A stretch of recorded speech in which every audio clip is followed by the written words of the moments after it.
It's just It's making it crazy. it's the best thing and the worst I thing know. all rolled into one. Oh, yeah. Yes, we do need to. Although 20, I don't know how many gerbils can fit inside a laptop. Probably none. But I don't know what's running the wheels down in there, if not gerbils. We started on a laptop, on a Mac laptop. That did not work so well because the internet Oh, didn't take that very well. yeah. So then he switched to his other laptop, which doesn't have as good of a video. But it was like, and now, so I'm sitting there, we're like, okay, I think we're good to go. And then all of a sudden, Marconin had this blank look on his face, staring at the camera, and I'm like, can you hear me? Nothing. Nothing. Yeah, I had a little issue with a USB port in my microphone, so I had to go fix that again, and It's like, it's not there's working. nothing. Oh, ugh. Hi, chat Yeehaw. room. Happy Hey, folks. Saturday. Sorry we're Happy late. Saturday. Happy end of January. It's at the end of January. It's very pretty. It is. It's very I have pretty. 3 hours left in January, and then starts February. And you get to Like the, it does. yeah, it's the shortest month of the year. Mm-hmm. And it usually is like for me, February is just like this whirlwind of cold and snow and annoying. I hate Yeah. February, man. It's the only thing I like about February is my wedding anniversary is in February. So Well, there you go. yeah. So Yeah. we were the I weirdos that like got married in February. all my parents got married on Valentine's Day. It's okay. We didn't do that. Yeah. We did not do that. Oh yeah, Bimini, you need to rank up at least level 20 tonight. Yes. Hurry, so you can Tick get tick your Murad tick. card. Tick tick Together tick. we are all together in the light. Oh. I was so mad. So mad at that cutscene. So mad. Are you trying to keep a spoiler from coming out? No, just the battle for Shatrath, at the very end in Yes. that cinematic with Uriel and Murad, and that's his last words is we are all together And in you're or just we're in the light we're all one. I know. And I was like, no, no, and his highlights are going on. I'm like, you son of a. I liked Murad. He was so pained, and he was such a he was a hurt character that wanted to heal, wanted to make amends for his mistake, and He did though. He he did. did. He did. He saved Uriel, and but still, though, I didn't want him to go. I took like I think 30 screenshots of him, like me kneeling down by his corpse at the end of that quest, just because I was so mad and I I would was like so to see saddened by I would it. like to see your screenshot folder one day. Well, Bec- yeah. Well, I need to post some more. He was consumed, but I think it was tempered maybe a little bit this time because he made that mistake. He made that mistake when he let his hatred overcome his protectiveness. His yeah. so that's when that happened to him, and I was oh man, You're like, I loved Murad. I was like I wanted to make a Draenei. I wanted to make a Draenei for that reason, and just kind of smash things and be the holy warrior that I need. Murad was. yeah. Unfortunately, we're having a little bit of lag on your video tonight. Okay. Does it sound good at least, or does the video It look okay? the video and the sound crunch, and it's really intermittent. So we could go with it. It's just and I can make a warning that there may be a little bit of sound differences this time. Um, or Well, I can always you can record I your can. own track for me too if you wanted to do that. That's true. I could do that. Let me. I already have audition open for some reason. Yeah, I think just for safekeeping, just in case, Yeah. let's go ahead and do separate tracks this time. You can toss me Okay. yours. I'm gonna start mine up right now. File. Let me start the new file. I gotta see how much stupid web, how much hard drive space I have left on this old thing. Will it be able to run okay if you have that running in the background too? Will it take a lot of processor speed? It shouldn't. Okay, I've got 21 gigs free, so You're good. that'll be enough. Okay. Yeah. Okay. All Let right, I'll me. count you down, and then we'll just press play or press record at the Okay. same time. Give me Okay. just a sec. I'm freeing up some processor space, closing down a couple applications because I've been working on this laptop all day and it's Yeah. not. Let's see here. Okay. If it's Sorry fine, for the delay, folks. yeah. If it's fine, I'll just pull the normal audio. But I just have a feeling we're gonna be kind of crunchy tonight. Yeah, yeah, and just in case we'll pull that. Let's see here. Okay, episode 132, right? Yes. Du- du- du- du. I forgot to tweet the deets. I did it now. Okay. And whenever you want me to start recording, I can now. Start recording in 3, 3, 2, 2, 1. 1. Click. Click, click, click. And we're good. Good. Okay. Alrighty. Joe. All right. So we've got this rolling. Yep. We've got that rolling. Chat room. Are you guys ready for a show? Rolling. Rolling. Are you guys ready? Rolling. We are gonna roll in. Oh, that doesn't make any sense. My stuff doesn't make any sense. Yes. That's okay. That's okay. Alrighty. All right. You guys are ready. We're ready. Sound checking. You ready? Hang on a second. Let me shut this. Okay. Sound check. Check. This check. podcast is a part of the Signals Media All-Star. Good deal? Good. All right. Balance. How's the balance out there, chat room? Yeah. Am How I do we too loud? Am I sound? too soft? Too loud, too soft, just right? We'll find that out before we do. Mm-hmm. Oh, gosh, yeah. John and Ben broke me last night. Oh, I can't wait to see, can't wait to you listen. gotta listen to that episode. My Yeah. gosh, we were laughing so hard. It was great. There were so many goofy moments, but I love those guys. They're so funny. Oh yeah, they really are. I love them. Mark Conan's gonna be a little fuzzy, unfortunately. It's just his internet connection. He's not at home right now, so Yeah, I'm not on the good rig or the good connection and the good anything else. So we're just gonna run our audio tracks as backup just in case, so the podcast will sound good. All right. Yep. And it's still. Let me make sure it's still recording. Yep, it still is. We're good. It's picking up your microphone. Yeah, it is. Okay. We're good. That's what happens all the time to Ryan on I Remembered It Better. There's this thing of like, sometimes it doesn't record my microphone. It's like, well, did you hit the setting? So Yeah, I did. yeah. Hello, Holly. Hello, Holly Bim's Bimini's friend. Welcome to the show. All right. We're going to welcome everybody to the show in 3, 2, 1.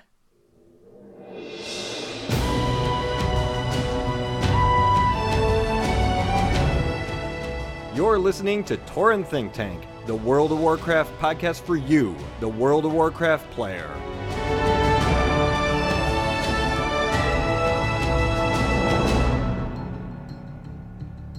It's episode 132 of Tauren Think Tank.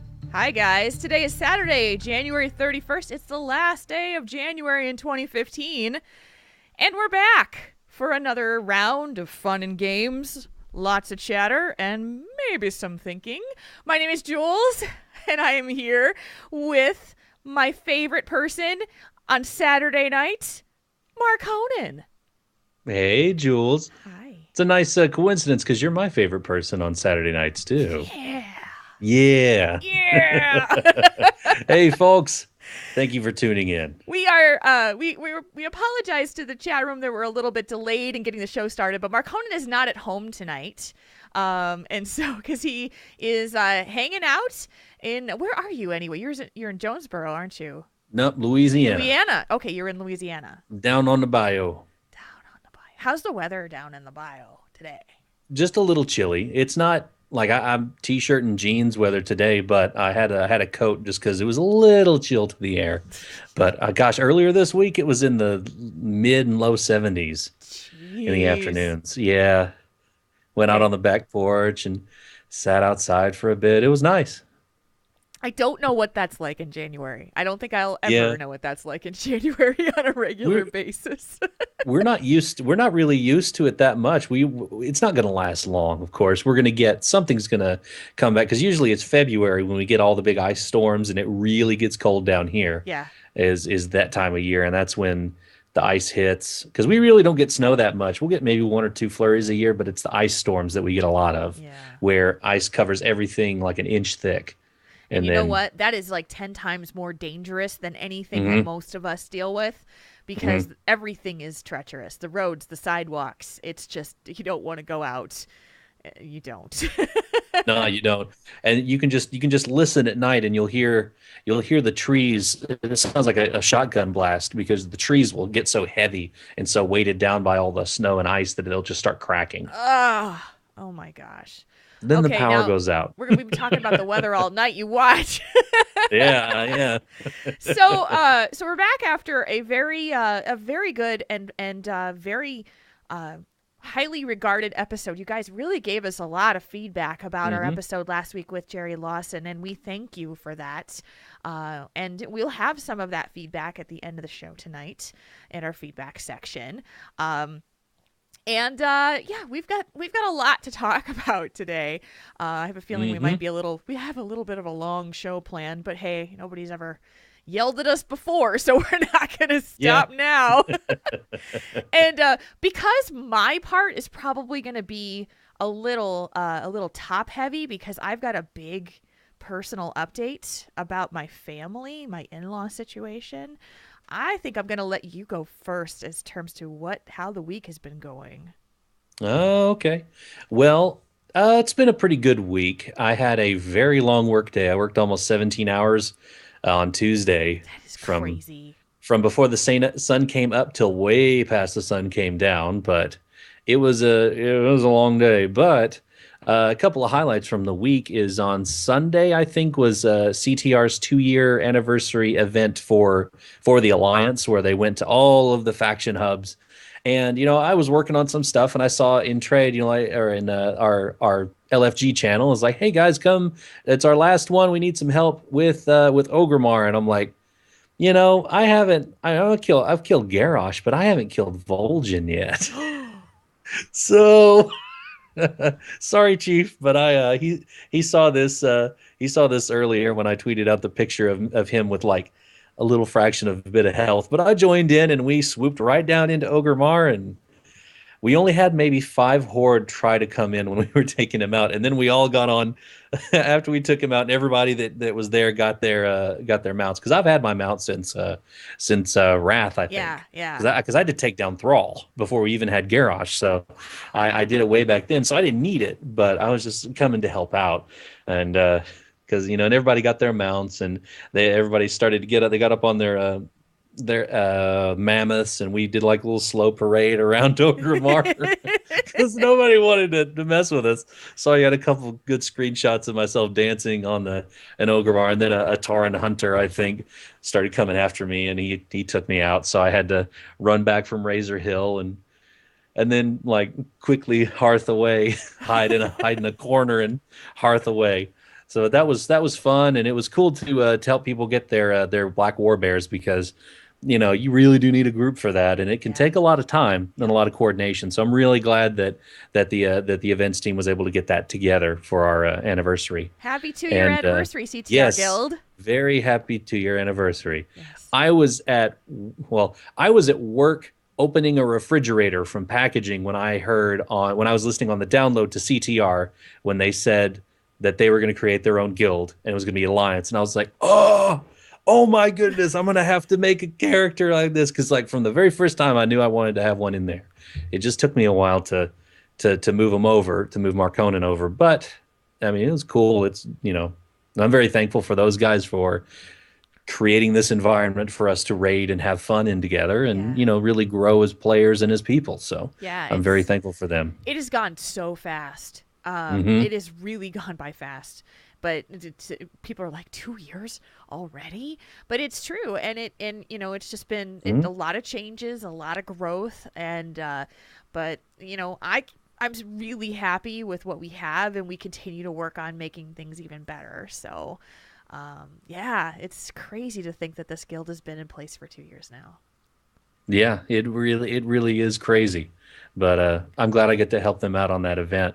Another thing that happened was I got my Great Gray Tusk mount, and now Ooh, that's the boar, the Razorback, the pig mount that drops off of one of the boars. Forgot his name, Korok or something. He's in Frostfire Ridge, yeah. and I was up there on my monk just on a whim, just walking around, and then I just happened to check in the pre-made groups. And there was a guy saying, "Hey, come get your Great Great Tusk mount. Just invite. It's in Frostfire." And so I sent the invite. He brought me in because you can solo those things, but he took the time to open a pre-made group and wait for a couple minutes to get like 20 of us in there and get us all here. We all waited right by the mount, by the NPC, and he's like, "Okay, 3, 2, 1, go!" And we all just did. I did one little like tiger punch or whatever it is, just one little thing, so that I didn't like kill him real quick, so somebody didn't miss it, or somebody missed their mount. But luckily, everybody got in to tag it, and we all got our mounts, and that was just so. Whenever I'm in the game, I always check that because that was really nice of him. And I'll give him a slash move towards the end of the show because I got to pull up his name on my Twitter again. But it was really cool of him to do that, and he That is was really, very cool. yeah.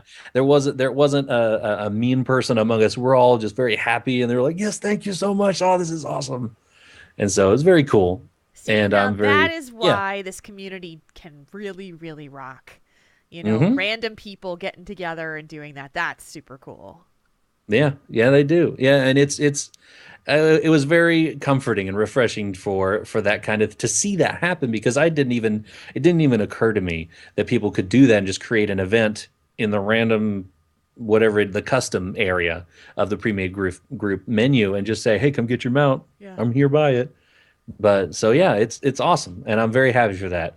One last thing is I am trying to become a warlord of Draenor. Really? And to do that, I have to take off my PvE pants and put on my PvP pants.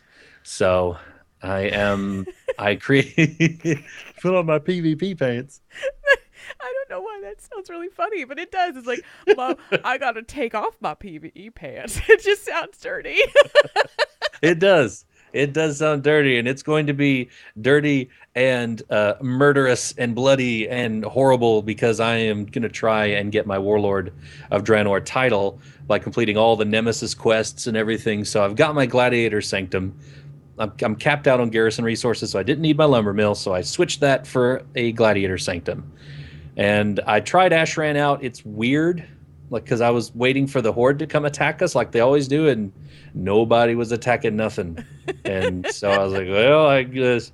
And finally, I got in a group, and we started to do some of the side quests. And finally, I ran on some Horde, and we.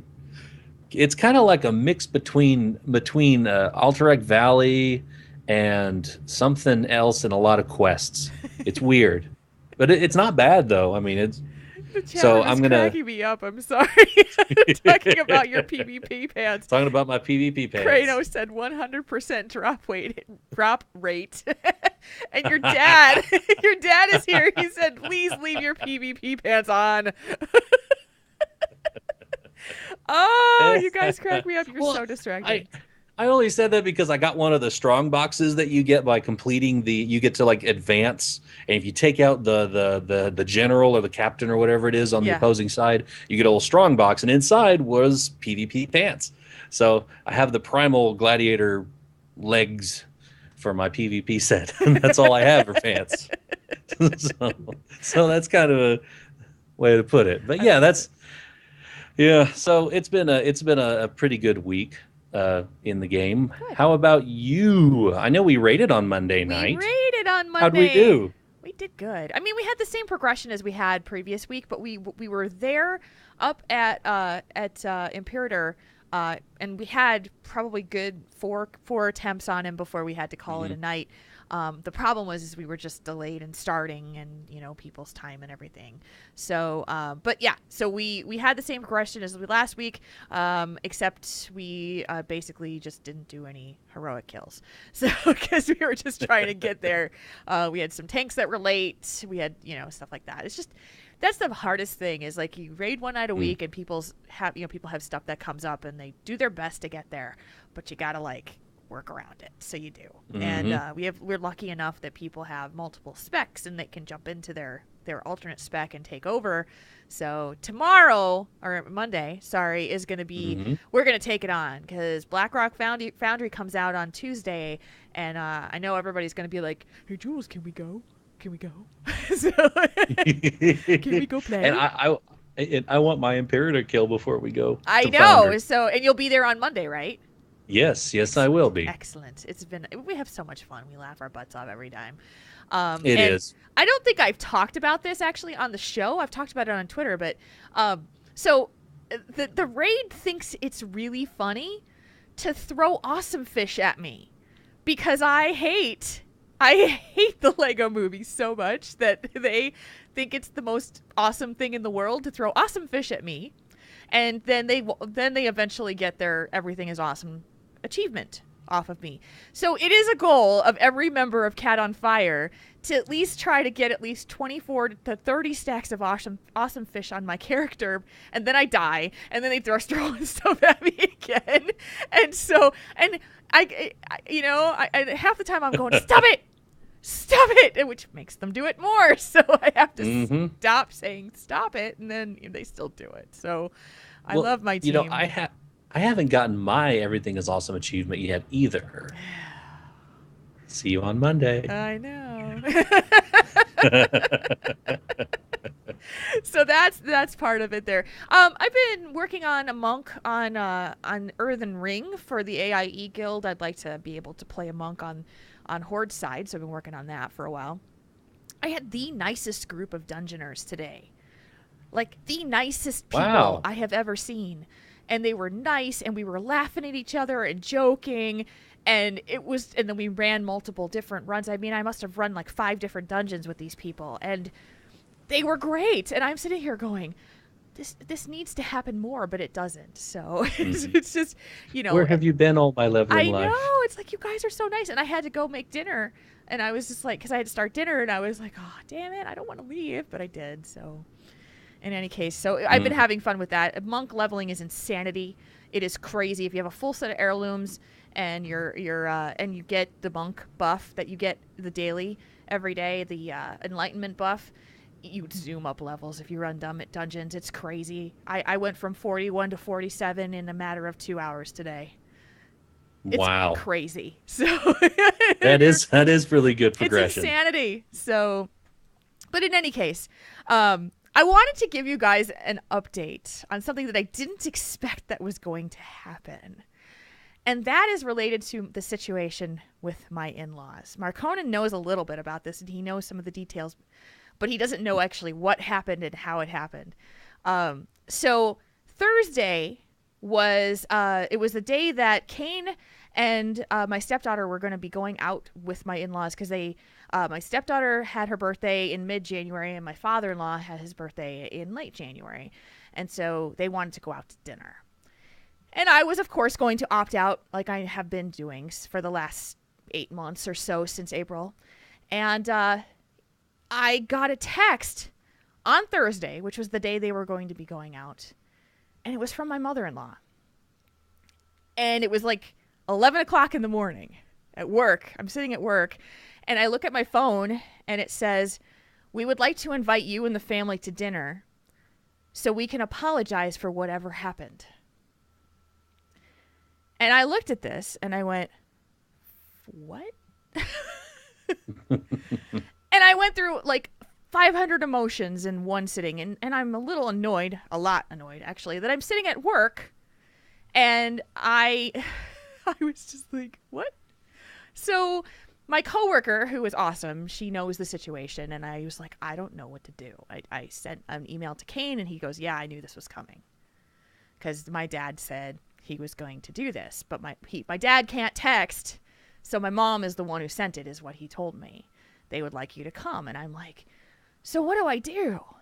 And hemming and hawing and going back. And I said, look, I think this is a bad idea. It's supposed to be this birthday dinner, and so we're going to get into this now? Mm-hmm. Okay.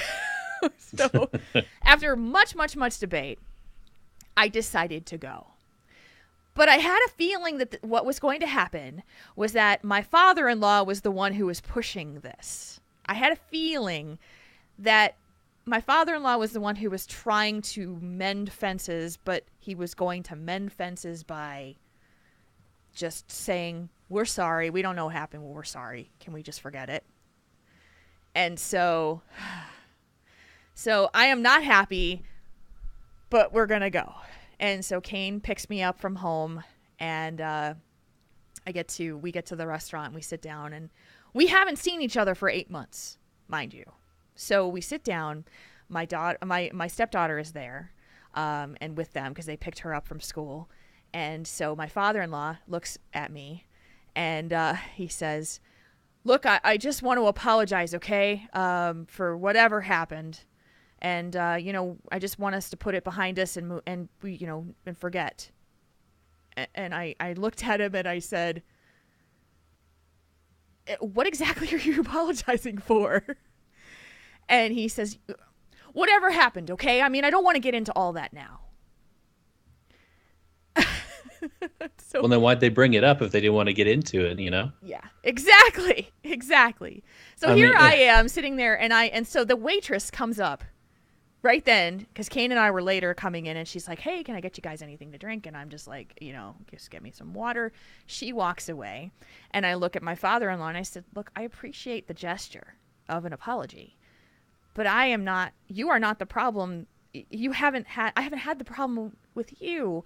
Unfortunately, I've had a problem with my mother-in-law." And I looked at her, and she said, "Well, I didn't understand what you were saying the last time, and I don't think I should be expected to understand what's wrong now." So I look at her and I say, "You could ask me." And she says, "Well, I don't understand. I'm old. I don't know these. I can't understand these things."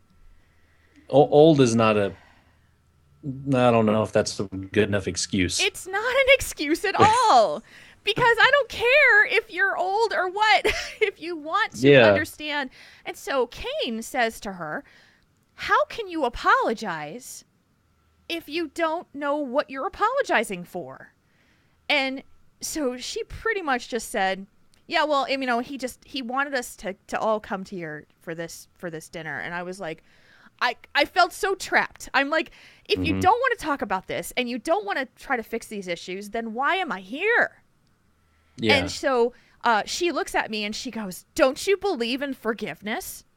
Don't you believe in just trying to mend fences?" And I said, "Yeah, but I'd like to discuss the issues and try to work through them so that we can forgive." Yeah, you can't mend a fence if you don't have any hammer, you don't have any nails, you don't have paint, you don't know where the fence is. If you don't know where the fence is, how can you mend it? You've got to tackle the root of the problem. You can't just paint over it. Yeah. And that's what they don't understand. Yeah, and so my father-in-law looks at it and your mother-in-law doesn't understand. No, and she doesn't want to. Because that takes some work. Yeah, because Kane says to her, he says, "How can you seek forgiveness if you don't seek understanding?" And she looks at him, turns to him, and she goes, "And she doesn't have things to apologize for?" This is exactly what happened the last time, where she ignored me and talked about me to him. So I waved my arm in the air. Like, I went like this. And I said, "Excuse me. I am sitting right here. You can talk to me. You're being rude." And she smirked at me. So I knew at that point we were done. It was like, You know what? If you don't have respect for me, if you don't have the willingness to try to fix this, we're not going to fix this, because I am not playing this game. So I spent the rest of the night facing Arcane, who was sitting next to me, and my stepdaughter, who was sitting next to him. We were sitting at kind of a round table. Mm-hmm. But the saddest thing of the whole part of it is my stepdaughter looked at me, and she said, she just mouthed it to me. She said, "I'm sorry, Mom." And, that one stabbed me in the gut, because that poor kid had to sit there through this whole thing, because that's how they set it up. And I'm like, this is not appropriate for her to be a part of this. No, that's something you talk about without her in the room. No. Just because it has nothing to do with her. Yeah, and so I felt completely trapped. I felt completely just nailed into this situation, and I was just like, I can't. And so, ate pretty much in silence, except for the kid talk and that kind of thing. And so as soon as the bill got paid, I was like, coat on, out the door. Kane just handed me the keys, and he's like, just go. And I walked to the car, and I got in the car. And and that was it. And of course, my stepdaughter, bless her heart, started telling me that Grandma had been bashing me all day and has been bashing me to her frequently, and complaining and dumping on her about the situation, which is so inappropriate. Man, that is extremely inappropriate, because and maybe that can say, hey, Grandma, stop talking about her when I'm around her. Maybe, I don't know if she could put her foot down that way. I mean, that would, I don't know. It's such a, because I understand where your father-in-law comes from, because I'm a peacemaker too. I want people to get along. I will do whatever I can to make people see, at least come to an understanding. Even if they disagree, then they can understand that they disagree and move past to that. But, I guess, it's just she doesn't understand what's wrong, and she doesn't want to understand. Right. She doesn't want to put forth the effort to understand, and for you just to talk like two grown people. Yeah, and that is the main problem here. And unfortunately, I can't honor my father-in-law's wishes of just sweeping it all under the rug and expecting to just act or pretend that we get along when we don't. So it's really unfortunate. But I at least can say I gave it another try. You did. And that's, and when you told me about that, I was like, well, at least, I mean, this sounds promising in a very optimistic, almost borderline, till the wall optimist, that this might be a good thing. I kind of had a doubt that I figured something was going to go wrong. I was just hoping it wouldn't, for your sake. Yeah, it was very unfortunate. So, I will be opting out of any further family gatherings going forward. I don't think it's worth doing this again anytime soon. Which is really disappointing, but it's part of the deal. So, but since I had talked about this on the show, and I know a lot of people have written to give their thoughts and feedback about the situation. So I felt it was good for you guys to understand and know what happened. We like updates from listeners after we talk about their issues. So it's only right for you to update us about yours. Yeah, exactly. So, I at least I know, and now we all know. So, and for Kane, he stood up for me and stood by me about this situation. And he has elected, because they're his parents, that he would like to at least have a surface relationship with them. And I understand that, and I support that. I can't do that.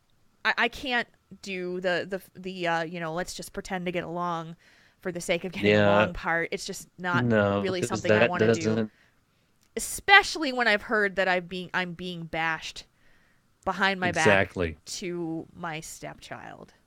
Yeah, no matter how many Band-Aids you put on a broken arm, you've still got a broken arm. No matter how good it looks on the surface, if it's still problem/trouble. I put those two words together. Troubles. When you got troubles, the problem is still there under the surface, and it doesn't work. It doesn't work with a broken arm, and it doesn't work with a broken family relationship. Yeah. You got to fix the root of the problem first. Yeah, and so I give Kane a ton of credit, because he can stand above this. He can move past it. I have a very, very, very tough time trying to stand in front of somebody who I know has been ripping me to shreds behind my back and just pretend that we're cool about things. I can't do it. So yeah, that's how it ended. And it was a pretty rough night. I came home. I just jumped online and I remembered it better, and I felt better. So It was a good show. I was able to tune in towards the last of it. yeah, we had a good time. We had a really good time. So that's the update on my in-law situation. Obviously, if you guys want to share your feedback, please do. You guys are always wonderful about doing that. You can send those emails to questions@taurenThinkTank.com. We have a little bit of news for next week's show. We have another guest coming next week. Yay! Yeah. I'm excited for this one. And this is our first returning guest.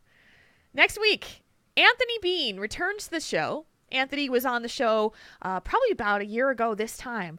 And he is an adjunct professor of psychology at Navarro College in Texas. He's currently completing his PhD in gamer behavior and psychology. And he's going to be joining us to help us with a particularly clinical question that we have sitting in our mailbox. And he's also going to be talking about the research that he's doing with why we as gamers prefer the games we play. And why we do. So he is currently finishing up his PhD research for this. It's going to be a really cool. It's going to be a cool show. So I'm excited to have Anthony back. He's been itching to come back, and I've been itching to get him here. So we're gonna do it. It's gonna be good. It's gonna be good. Time. We're gonna have the boys. I'm gonna be outnumbered for this one. You were outnumbered last week, so yeah, I know. Turnabout is fair play. It's very fair play. All right, let's jump into our discussion topic of the night. Let's kick around some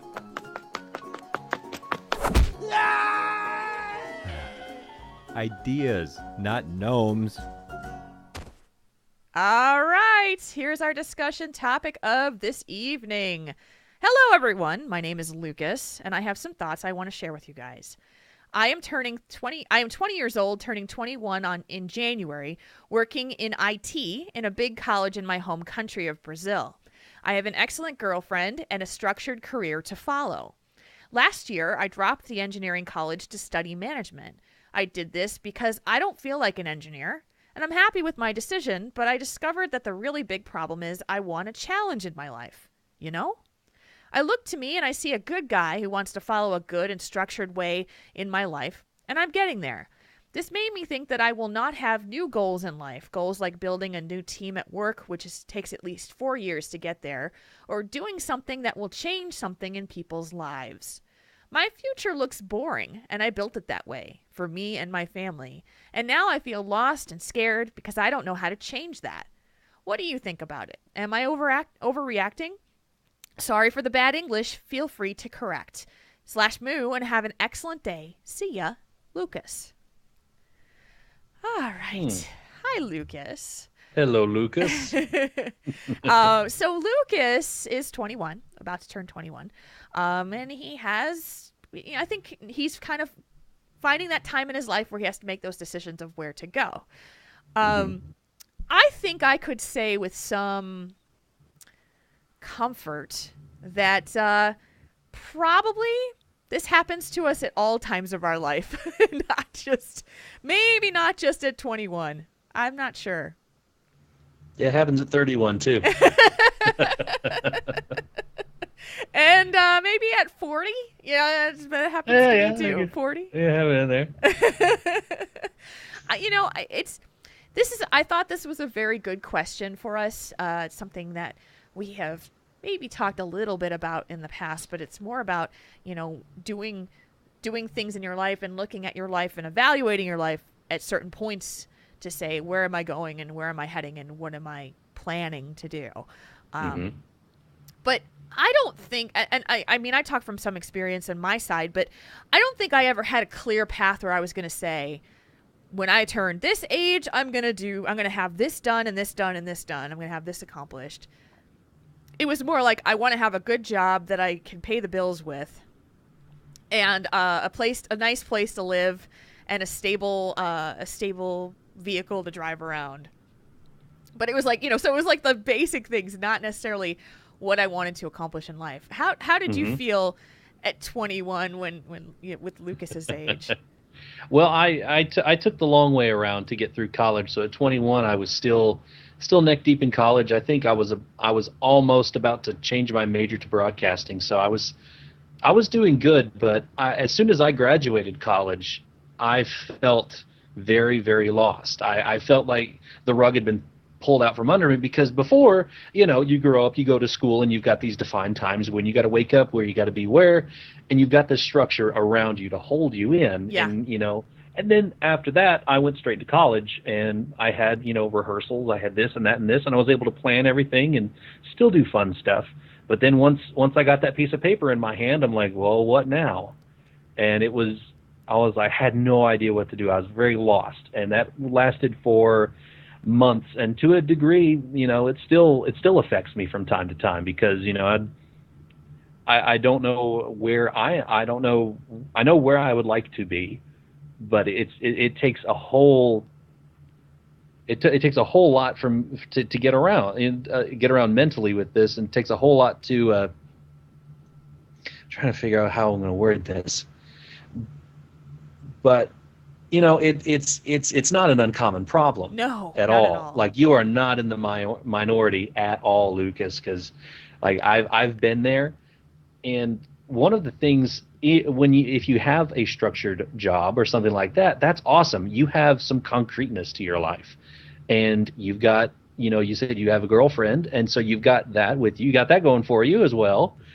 When you don't have the structure of like anything else like that, and any kind of interests, you can fill it with so much, like Yeah. hobbies, other circles of friends, anything to kind of, whatever you want to do. I mean, you could take up skydiving, you could take up, knitting or crocheting or anything to Yeah. kind of, I mean, the sky's the limit. Yeah. It's only the beginning. Like, you're very young. I mean, and I've got a decade on you, and I can say that you've still got a lot of living to do, and still got a lot going for you. So there's, I mean, I could say you're overacting just a little bit, but it's a good concern to have, because if you're not concerned about it, then it could lead to a very boring life. But since Yeah. you are concerned, you could do something about it. Oh, and you know what? At any age, you can do something about it. I truly believe that. Absolutely.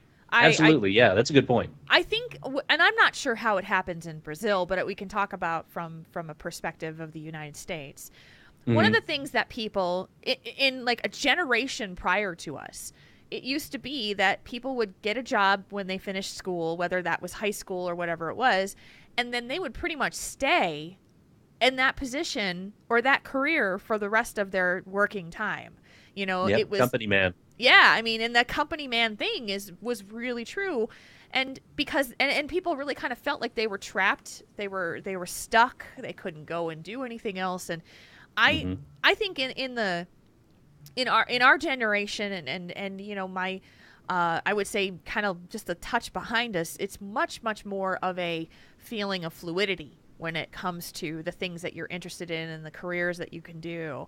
But one of the things that I struggle with is that I really feel very strongly that my work needs to mean something to me. And when it doesn't, when it's not something that I truly connect with, I get really restless. And I don't want to stay there. I want to go do something else. And I have done that numerous times. Now, Arcane is the opposite. He did a lot of the kind of high school type jobs, food service, and he worked in a comics shop and that kind of thing when he was in school. And then he got done with school, and he started working for the company that he's with now, and he's been there for 17 years. And so he has the company man status, and it hasn't always been easy, and it hasn't always been enjoyable, and he's wanted to leave several times, but when you've built up that seniority, it's a little bit harder to make that move. It is. It really is. And I worked for that same company for almost 9 years. And then I decided that I needed to do something completely different. So I went from working as a supervisory role I went to commission sales. Like complete opposite. skill sets were Yeah. similar, but I was like, I went from a salaried position, stable, to I get paid what I actually sell. And I was, thank God I was good at it. Yeah.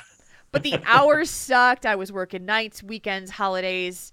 It really sucked. So I switched careers again, and I'm been working at the eyewear company that I work for, and it's going to be 4 years. It's actually 4 years in February. And Nice. so, yeah, I mean, but it's no secret to them, so I can say this on the podcast, but my love is this. I love this. It's what gives me life. It gives me happiness and energy, and I love it. I love everything about it. I love all the work. I could do it all the time. It just doesn't pay the bills. And so Yeah. what I struggle with out of the whole kind of diatribe that I just gave you is there's the people who will say, you work so you can live. And I would love it in life if I could work on something that I love, so that it doesn't feel like work, because that's my dream. That's what I want to do. And I think a lot of people would love to do that too, but I'm still struggling to find a way to make this pay the bills. So. Yeah. You and me both. Yeah, So it's just, and that's the truth, but I do this because I love it. I absolutely love it. I would do it all the time if I could, but unfortunately I need to work 40 hours a week in order for us to have the ability to do this. And Yep. so for Lucas, I think, what I started with was a dream. I spent a lot of time kind of searching for the things that really, really drove me. And when I found it, it was like, hallelujah. But I think a lot of people struggle for a long time. It's like, well, I like to draw. Maybe I like to draw on canvas, or maybe I like to draw on T-shirts or that kind of thing. I don't know. But it's just, there's, this is just suggestions. I don't like to draw, by the way. So this is not me. But it's finding the things that you love to do and then figuring out how you can do that. So if you like doing crafts, my gosh, I know of so many people who are like, I like to do cool creative stuff. And I started an Etsy site, and I started to do that, and I started to connect with people. Mm-hmm. There you go. That's a thing to do. Yeah. So what about you? What were you kind of looking at when you were, so you've been in this job for 4 years? Yes, in this position for 4 years, but I've worked for the company for 5.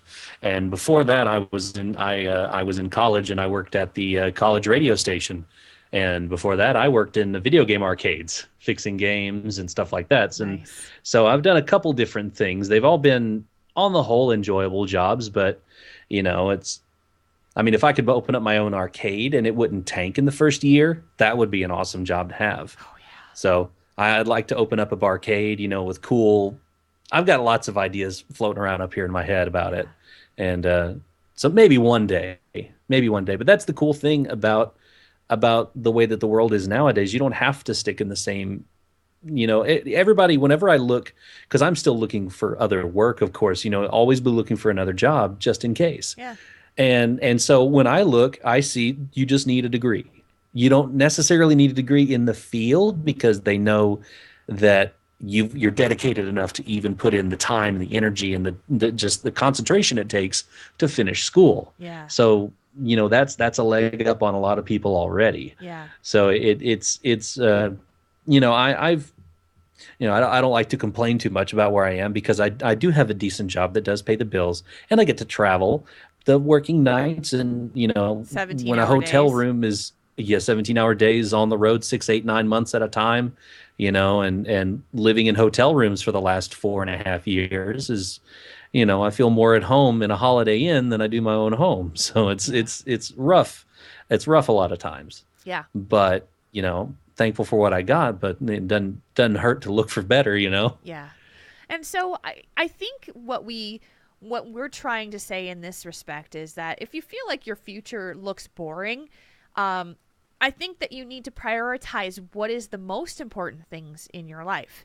For most of us, the most important thing is that you have a stable income so that you can do the things that you want to. And when that goes out of balance, like if you become a workaholic and you have to work 70 hours a week at your job and don't have time to do any of those other things, then it's probably time for you to reevaluate. You know, and just like, you know, weeks ago when I talked about my coworker and the buckets of energy, when we were going through that, when she was saying, you know, I feel like I just don't have time because she works all the time. She's a sales director. So her cell phone rings morning, noon, night, weekends, holidays, travel times, vacations. She's talking on her cell phone. But I gave her a ton of credit. After the first of the year, she said, you know what? I am going to start a boot camp. I want to start doing this with my daughter. We're going to sign up for this program, and you have to go a certain number of times or you won't finish the class. And she did it. And she has been making time for herself. And she looked at me today and she goes, guess what, Jules? Your conversation with me really helped because I've redistributed my buckets of energy. And she said that was the perfect thing for me. It was a visual that I needed to see. And so she's like, and she had to travel, not this week, but the week prior. She was in Texas for the whole week, so she couldn't go to class. So she, if I want to get it done, I got to go 6 days this week. And she did it. She made it happen. That's awesome. Yeah, it was really awesome to see that. And she took on this redistribution of because she looked at her life and said, I don't want it to be like this. I want, you know, I want it to be different. And I think that's the same thing that Lucas can do. I think a lot of us look at it and say, this is my job and this is my job. This is it. This is all I can do. This is all I've got. And then it turns into resentment and frustration and people go, I hate it here. Why don't I just go, you know, or why do I have to go to work? I just want to call in and go sick, you know, call in sick and stay in bed. And I'm like, I sit there and look at those people and say, you always have a choice. You just don't, it's not, maybe not the most viable option in the world for you, but there's always a choice. I don't know. Yeah. Sometimes you do feel pretty pinned in with your job because, you know, you can't find anything that will pay near enough to support you and your family. So you have to stay where you're at. It's not a, you know, it's either that or don't eat for some people. And it's yeah. So in those cases, I can understand that. I understand, like in the letter, I was kind of thumbing through it again, and he says that it made him think that I will not have any new life goals, no new goals in life, like building a team. But like, you know, when you get out of school, you can set goals. Yeah. You can, you know, if you want to be, you know, CEO of your own company one day, you can put those things into action and start laying the groundwork for that. If you want to, you know, invent toys, you can start thinking of that and lay out the drawing plans and start imagining, you know, the sky really is the limit. I mean, and you can do research on anything, you know, like for me, I don't talk on a microphone at work, but I love doing this. So this is what I do with my free time is I found a way to do it and be creative and use my skills for something that I enjoy, you know, and it's just on the side. You know, and that's what a lot of people do. And so there's a lot of goals you can put into your life that are not work related. I mean, Lord knows that life is not work. Yeah. You know, work to live, don't live to work. Yes. And the one thing that I see a lot of people do, especially if they have a hobby that's really strong, really comfortable, something that they really enjoy doing. I see, like, so let's say you want to be a YouTube streamer for video games, or, you know, like you want to do video game streaming, just as an example. But you look at that and you say, oh my gosh, there are so many people out there that are doing that. I don't know how I will ever be able to do it and do it better than they're doing it, because obviously they know how to do it better than I do. And I say, you're looking at it the wrong way. You need to look at it to say, I love doing this. This is something that I really, really enjoy. And I don't care if, you know, 2 people watch me or 1,000 people watch me. It's a really fun thing for me to do. And to watch, like when Marconin started to create stuff for podcasts, it was literally because he wanted to do something. He wanted to create something really cool. And the things that came out of it were awesome, because when he started submitting things, people started to notice. wow, man, that was super cool. Your voices are awesome. Hey, would you do that for me? And that's how, that's how our relationship came in, is Mm-hmm. because he started creating stuff for this show. And so like Richard Ball 34 in the chat room just said, I love building computers. So why not just build some computers and let people know that you do it? Yeah, or offer to build it for other people. Like, Sure. hey, I built this computer. Here's a picture of it.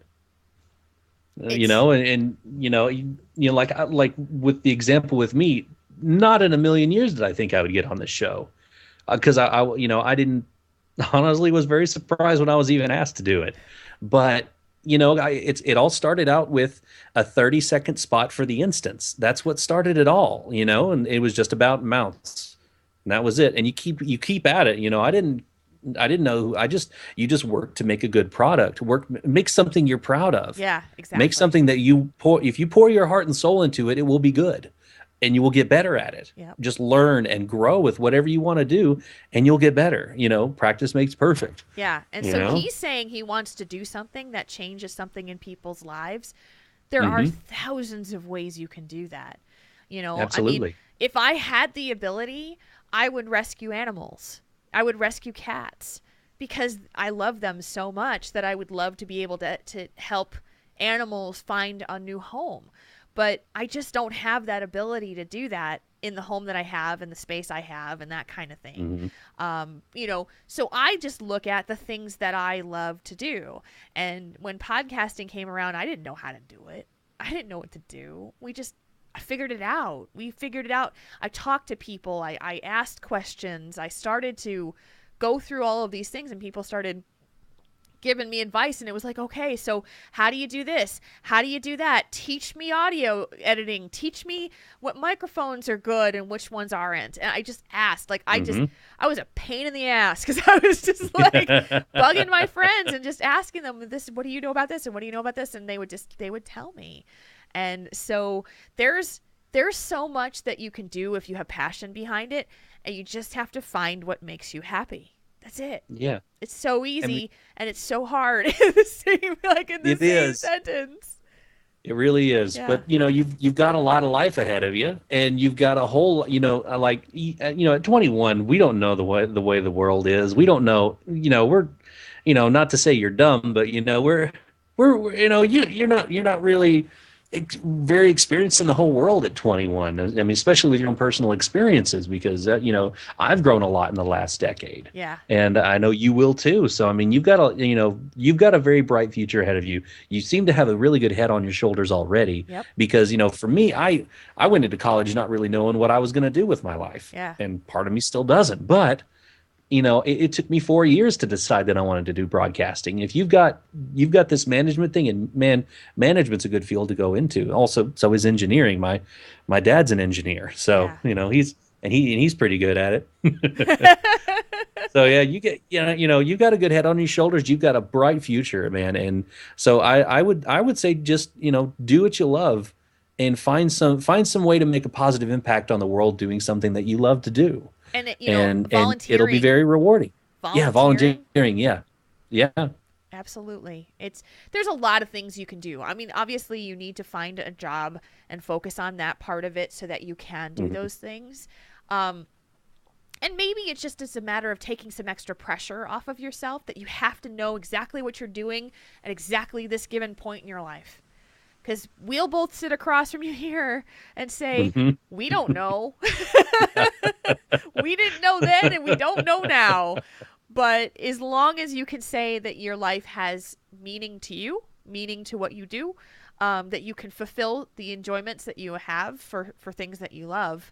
I mean, one of the things that a little dream of mine that is a big dream someday is to have, to be a voice on a cartoon series. Like, that is a dream of mine. Man. You and me both. Oh, I would love it. Absolutely love it. To be able to go and have a cartoon series, like a well-recognized cartoon series that has my voice in it, would be so freaking cool. So maybe someday I will push to make that happen. So, yeah. So for Lucas, you'll find it. But, Yeah.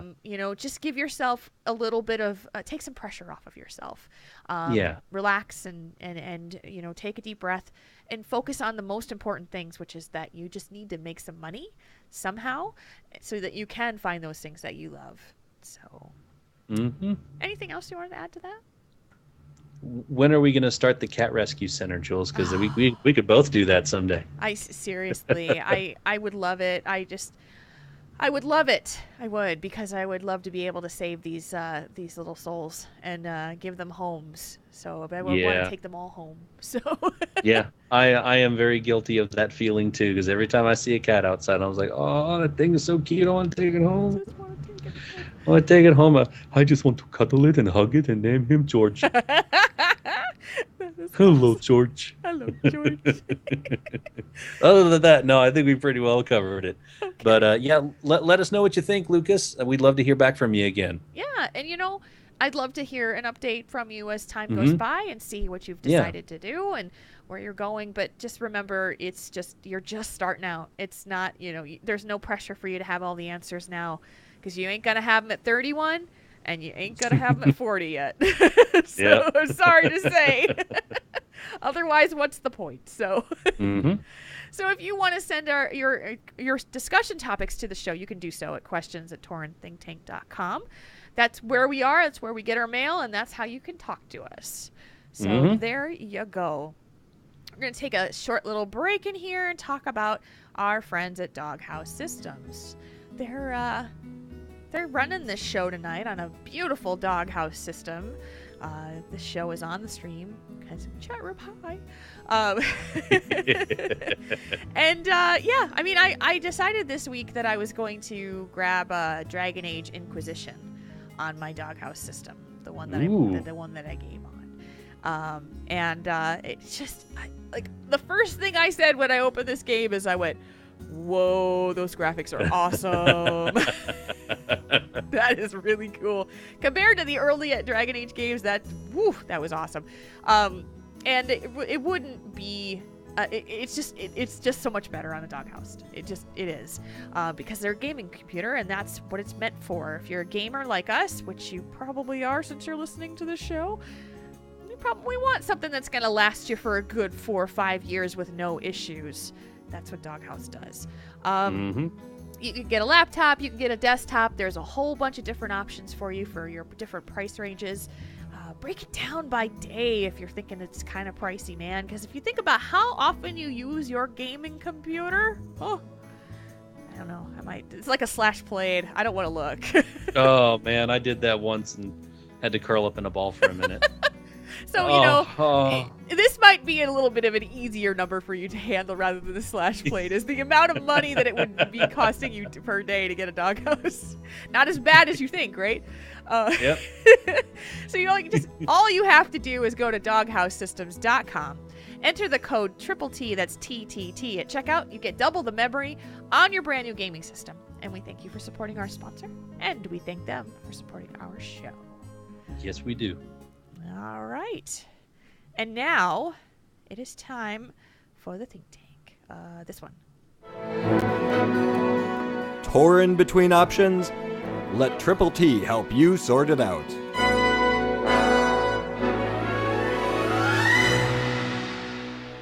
All right. This one's a little bit heavier, guys, so be warned. It is a bit of a deeper topic going into this one. Dear Triple T, I am completely miserable in my marriage. I feel unappreciated, unloved, and unsexy. My husband and I have been to couples counseling and individual counseling, but nothing seems to get through to him.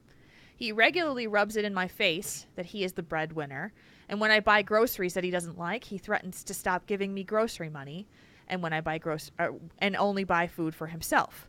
He mocks me for having gained weight, but also mocks all my attempts to eat healthier and become more active.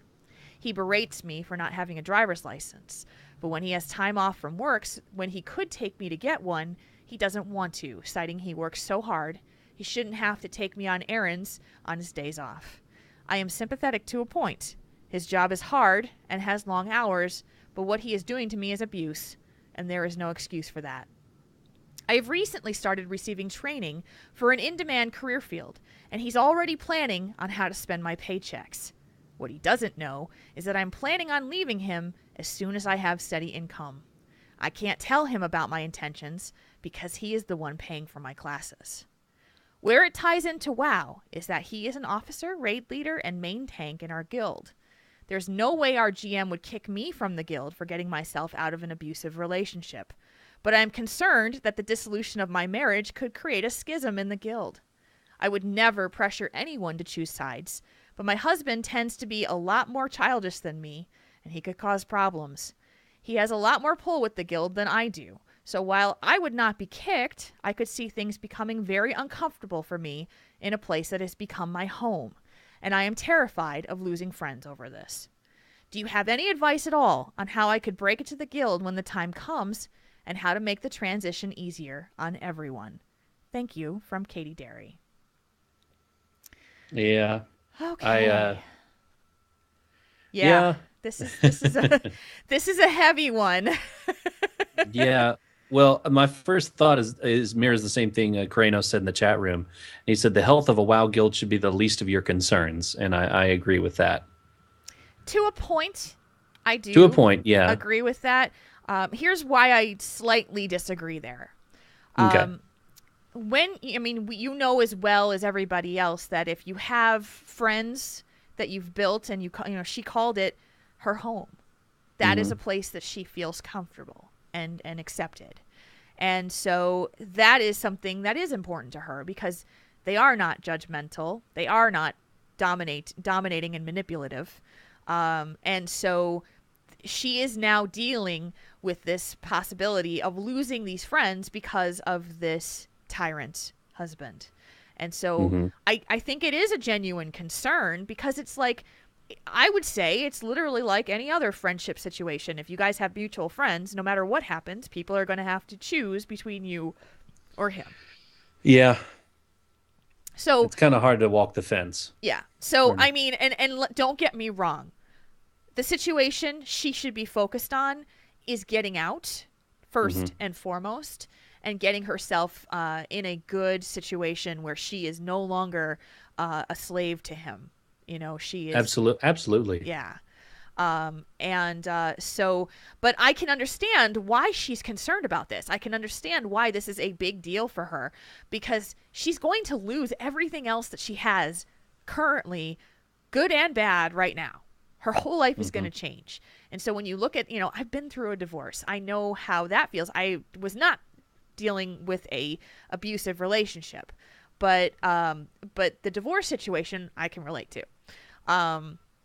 So what do you do? How do you handle this? What are your thoughts, Markonen? Well, it is hard because you are in the same guild with your husband, maybe ex-husband, soon to be, and it's going to create some drama because you've got, like you said, it is going to cause issues. There will be a schism in the guild. You can't help that because people will pick and choose their favorites, and it's. I hate to tell her to leave the guild just to get away from him. I don't know how he's going to react. I don't know if he's going to start making. I mean, if he's an officer, he probably has kicking privileges. Oh yeah, he does.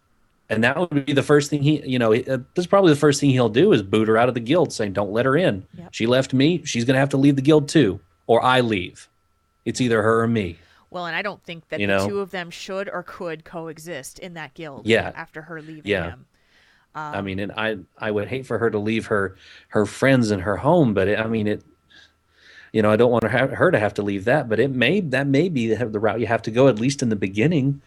Yeah. Because you're leaving him in the real world, you may have to leave him in the game world too, right, if he doesn't go anywhere.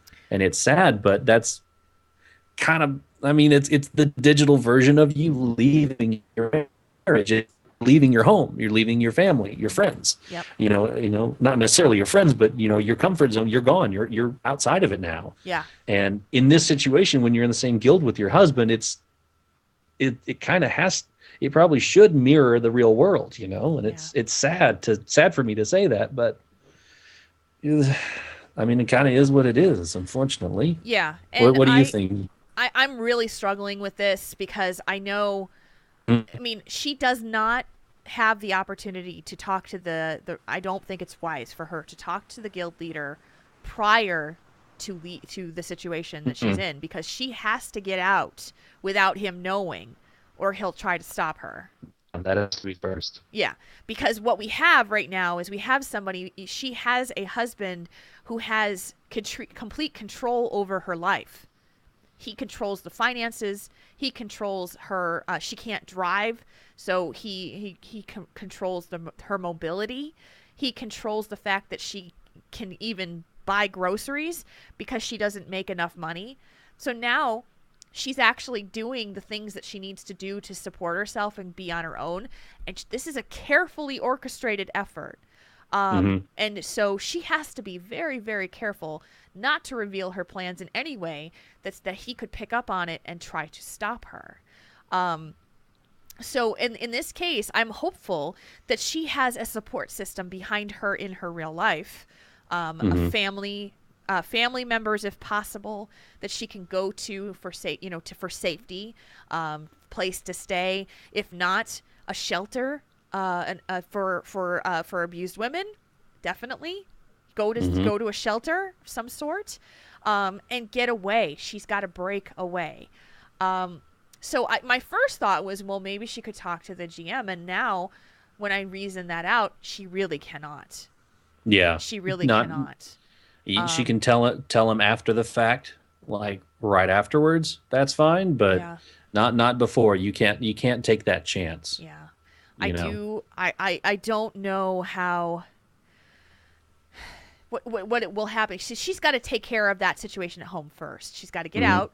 She's got to be safe, and she's got to get through the very difficult split. Because who knows what's going to happen when she leaves. If he is even going to grant her the divorce, if he's going to fight her, does she need a lawyer? Is it going to be something? Is going to be a very embattled situation? Which my guess is, for someone who's such a control freak as he is, that he is not going to go down lightly. Yeah. So, I know that you have these feelings of, I want to have my home, but my advice would be to get out physically and get yourself situated. Most likely, you won't have a lot of time to log into the game at that point. And after that, once you've gotten yourself into a point where you can come back, or you can send an email or some kind of contact to the guild master to tell them what happened, and then you might just have to let the cards fall where they do. It's just the chat room is right. You have to take care of yourself first. If your guild master is worth their salt, and if your soon to be ex is being abusive and bashing you in the guild, my hope is that they would get rid of him. They would tell him to get out, and that there will always be a home for you. But hopefully you'll have opportunities to reach out to some of your guildies after you've done what you need to do personally, so that you're safe. Because that is the most important thing to me, is that you get out and that you have stability in your life, that you aren't being threatened. So, because I gotta say that I'm worried for Katie, because she's making a tremendously big step, and my gosh, girl, congratulations on the internal fortitude it takes to be able to do this. That is amazing, and you are definitely pushing to something better, but it's not going to be easy. I mean, it's not easy. In my divorce, my ex-husband didn't know that I was getting ready to leave until I told him. We were having problems, but he didn't really know that it was that serious. And so when I sat down and finally told him, he was not manipulative or crazy, but he tried to stop me from going. And I had to tell him, I'm sorry, but it's already being done. And I had already made plans, and I had people ready to help me move, and I was leaving. And so, and so I can only imagine what it's like in a situation where you cannot do this. You are reliant on somebody else for your transportation, and once you're building up to get there, it's not going to be as easy as it was for me, not in a long shot. So hopefully you have support, and the chat room is making this suggestion. I think that this is a good one.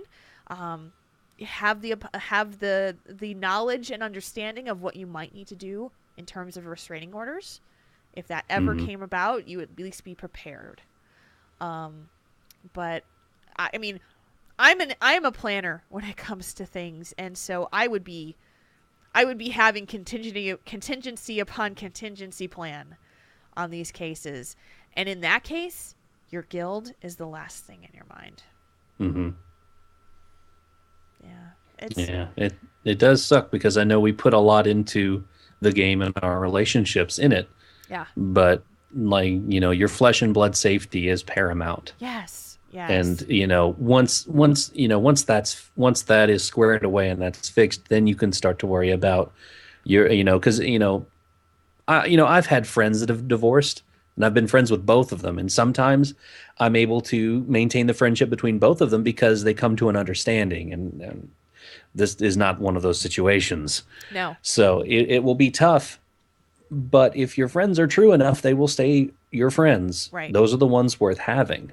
Yeah. And if they're just fair weather friends, then you're better off without them. Exactly. And you will, unfortunately, find out who they are in a situation like this. Put to the test, you will find out who they are.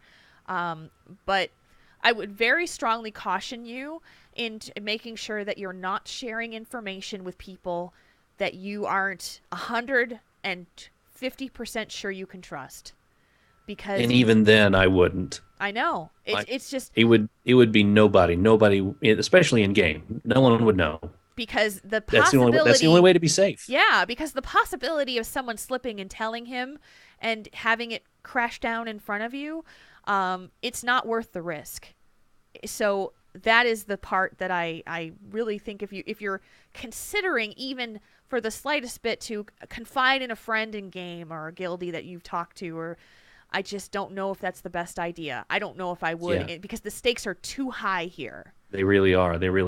So especially with you not having your driver's license, you can't make a quick getaway in case it goes to poop.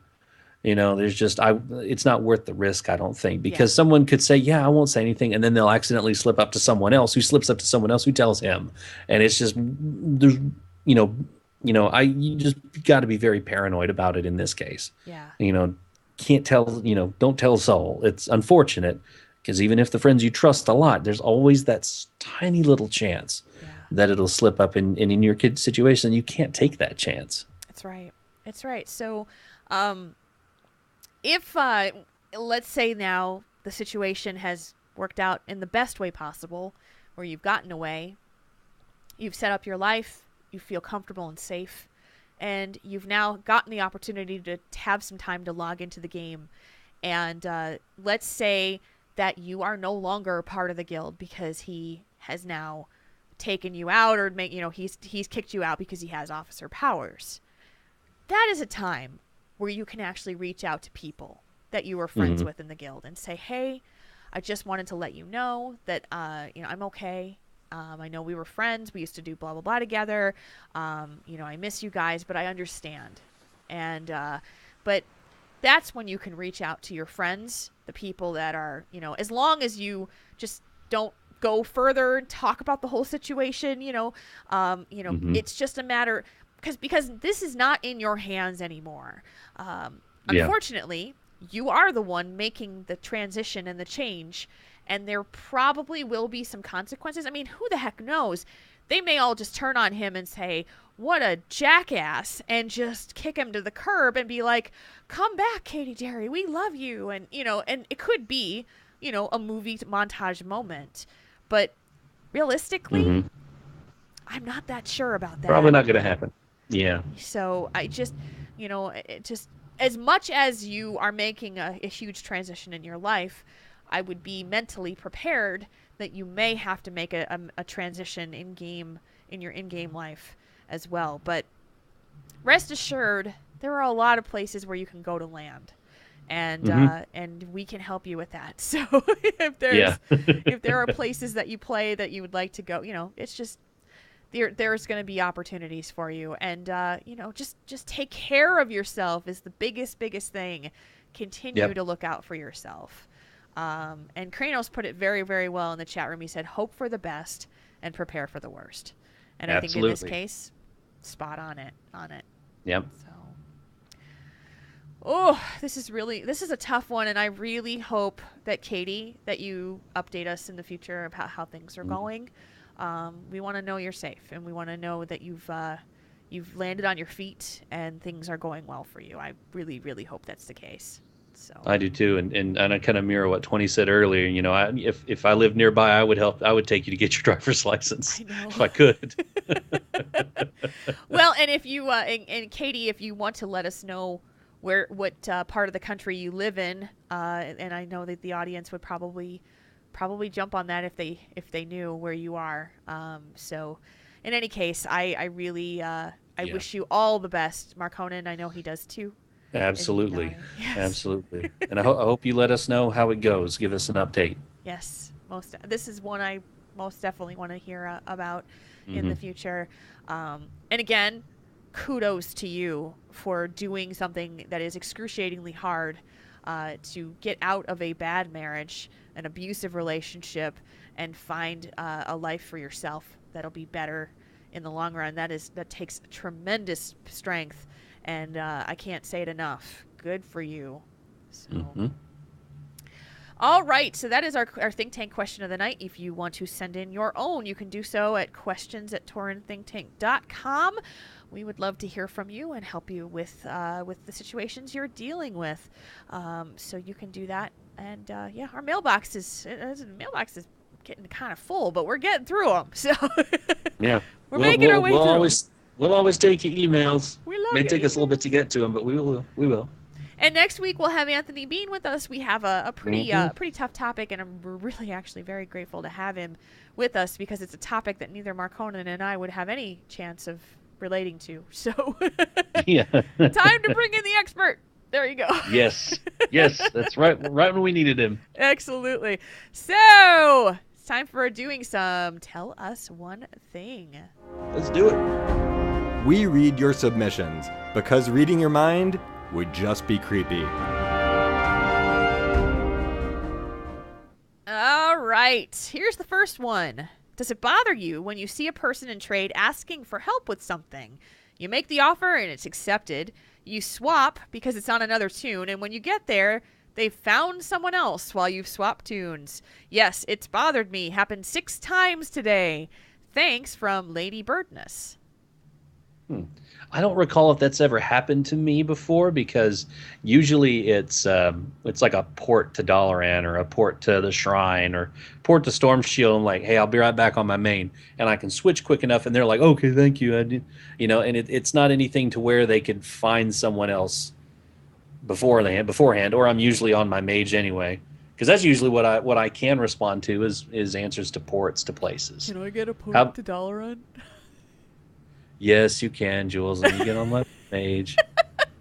Has this happened to you? It really hasn't happened to me that I can recall. When I had what's it called? The alchemy mount, the green dragony thing. The Vial of the Sands? Thank you.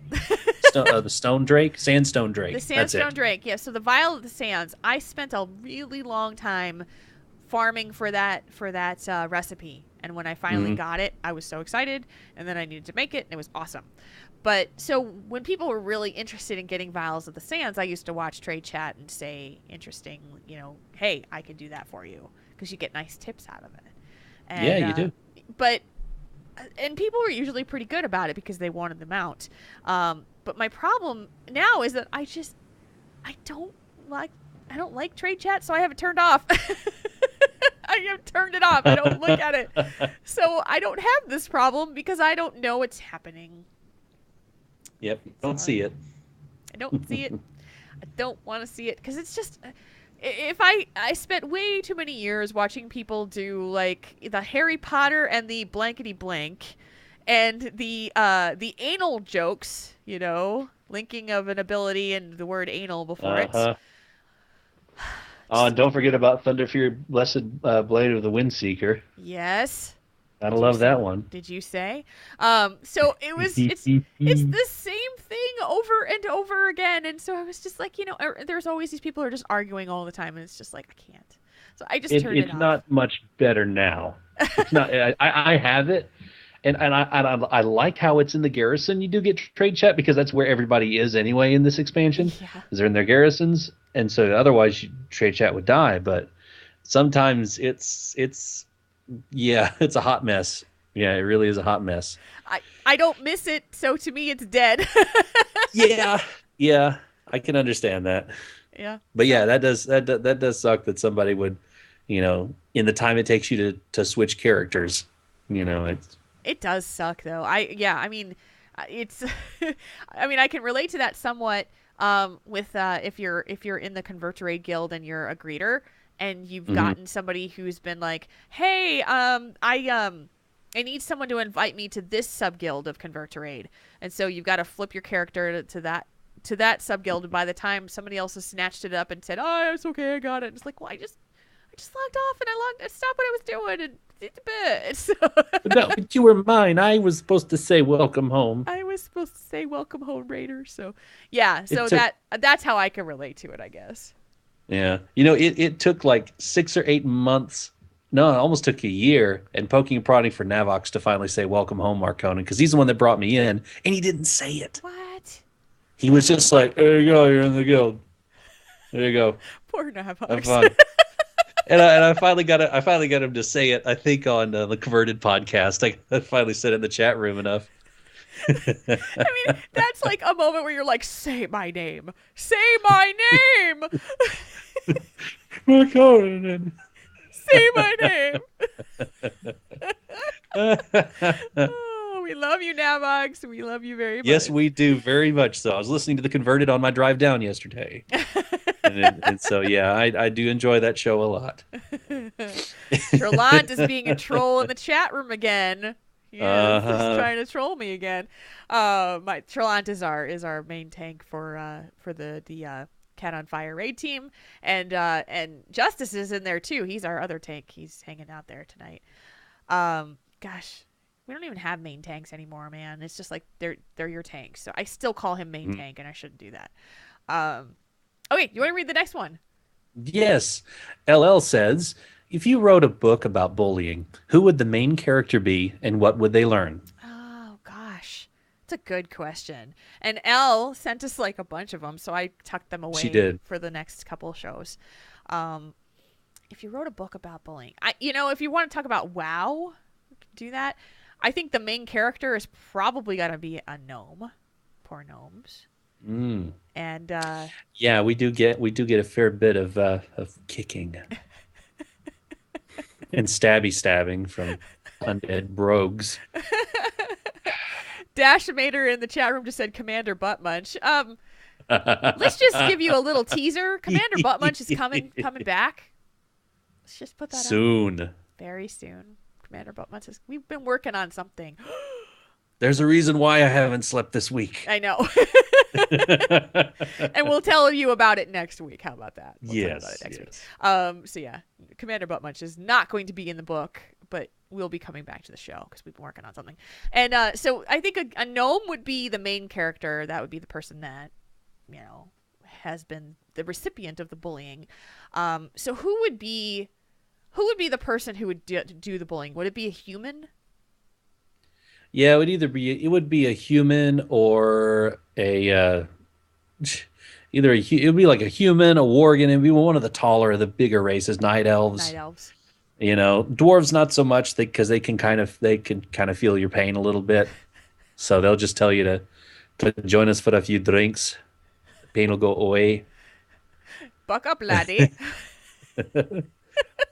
You just need another. You just need more beer. That's what you Be need. something like that. Yeah. More beer. Answer to your troubles. So let's say it's a night elf, because night elves can be snotty, and because we're going alliance here, we're gonna go down alliance lines on this one. And then so then we'd have the night elf would be the teaser, and would learn that gnomes are people too. That's really Gnomes lame. are people too. We're just short. If you punch me, do I not bleed? And the name of so Causa Mortis PvP in the chat room just said, I think this is the name of the book would be Suck It Up, Buttercup. I think you just named the book. Yeah, and the gnome would be named Buttercup. It'd be like a little gnome. Oh God, wouldn't that be funny? That's the name of the book. The name is Buttercup.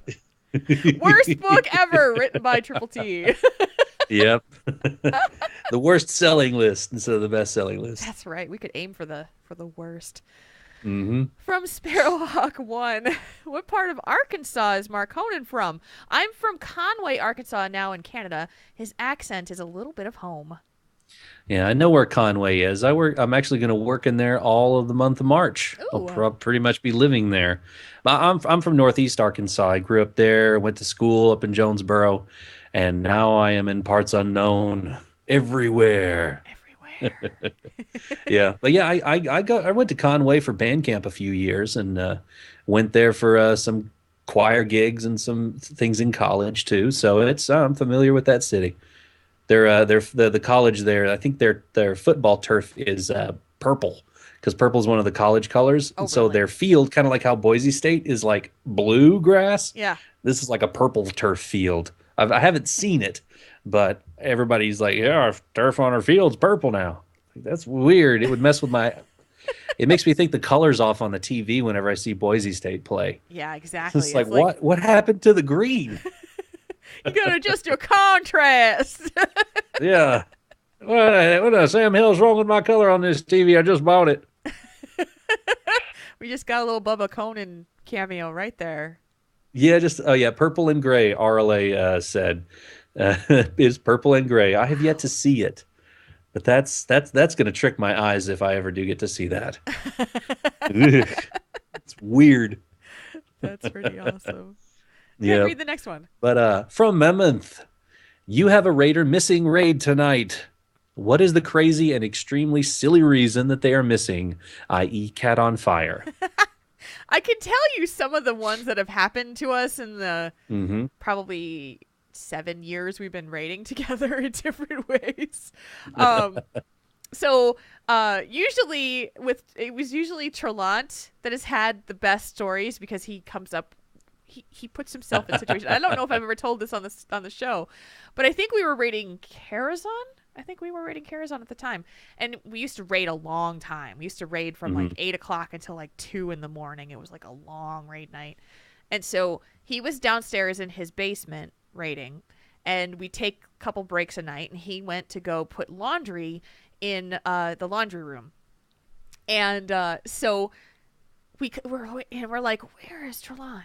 Why is he like coming back from his he's going, oh God, not this. I can't wait to hear the rest of it. He's like, and we're like, where the hell is Trey? Why is he not back? And so he comes back and he goes, hey guys, I kind of gave myself a concussion. Oh man. And we went, what? You went to go do laundry? And he goes, yeah, I was running behind, and my wife was talking to me, and I just wanted to make sure I got back, and so I ran forward and I ran into the wall with my head. And he literally ran into the wall, finished the night raiding, and the next day went to the doctor, and sure enough, he had a concussion. Oh man. So he gave himself a concussion from raiding. Oh, that hurts. Oh, that hurts. That was That one makes of my them. head hurt. Trelant had another one. And this was actually, we weren't raiding together, but this one was really funny. We were doing groups in City of Heroes with me and Kane and Trey. And the way that it worked is that you would kind of like set yourself up, and there would be a boss, and you'd get ready. And this boss happened to be inside this little enclosed space. And it was like a little house or a little building or something like that. So we're standing in the doorway of the building, and we're like, okay, so we're going to do this, and we're going to do this, and we're going to do this. And all of a sudden, Trey's character starts running. It was totally a Leroy moment. And we're like, whoa! We just like freaked out. And he gets on voice chat. He goes, oh my God, guys, the damn cat jumped on the keyboard and hit my auto run button.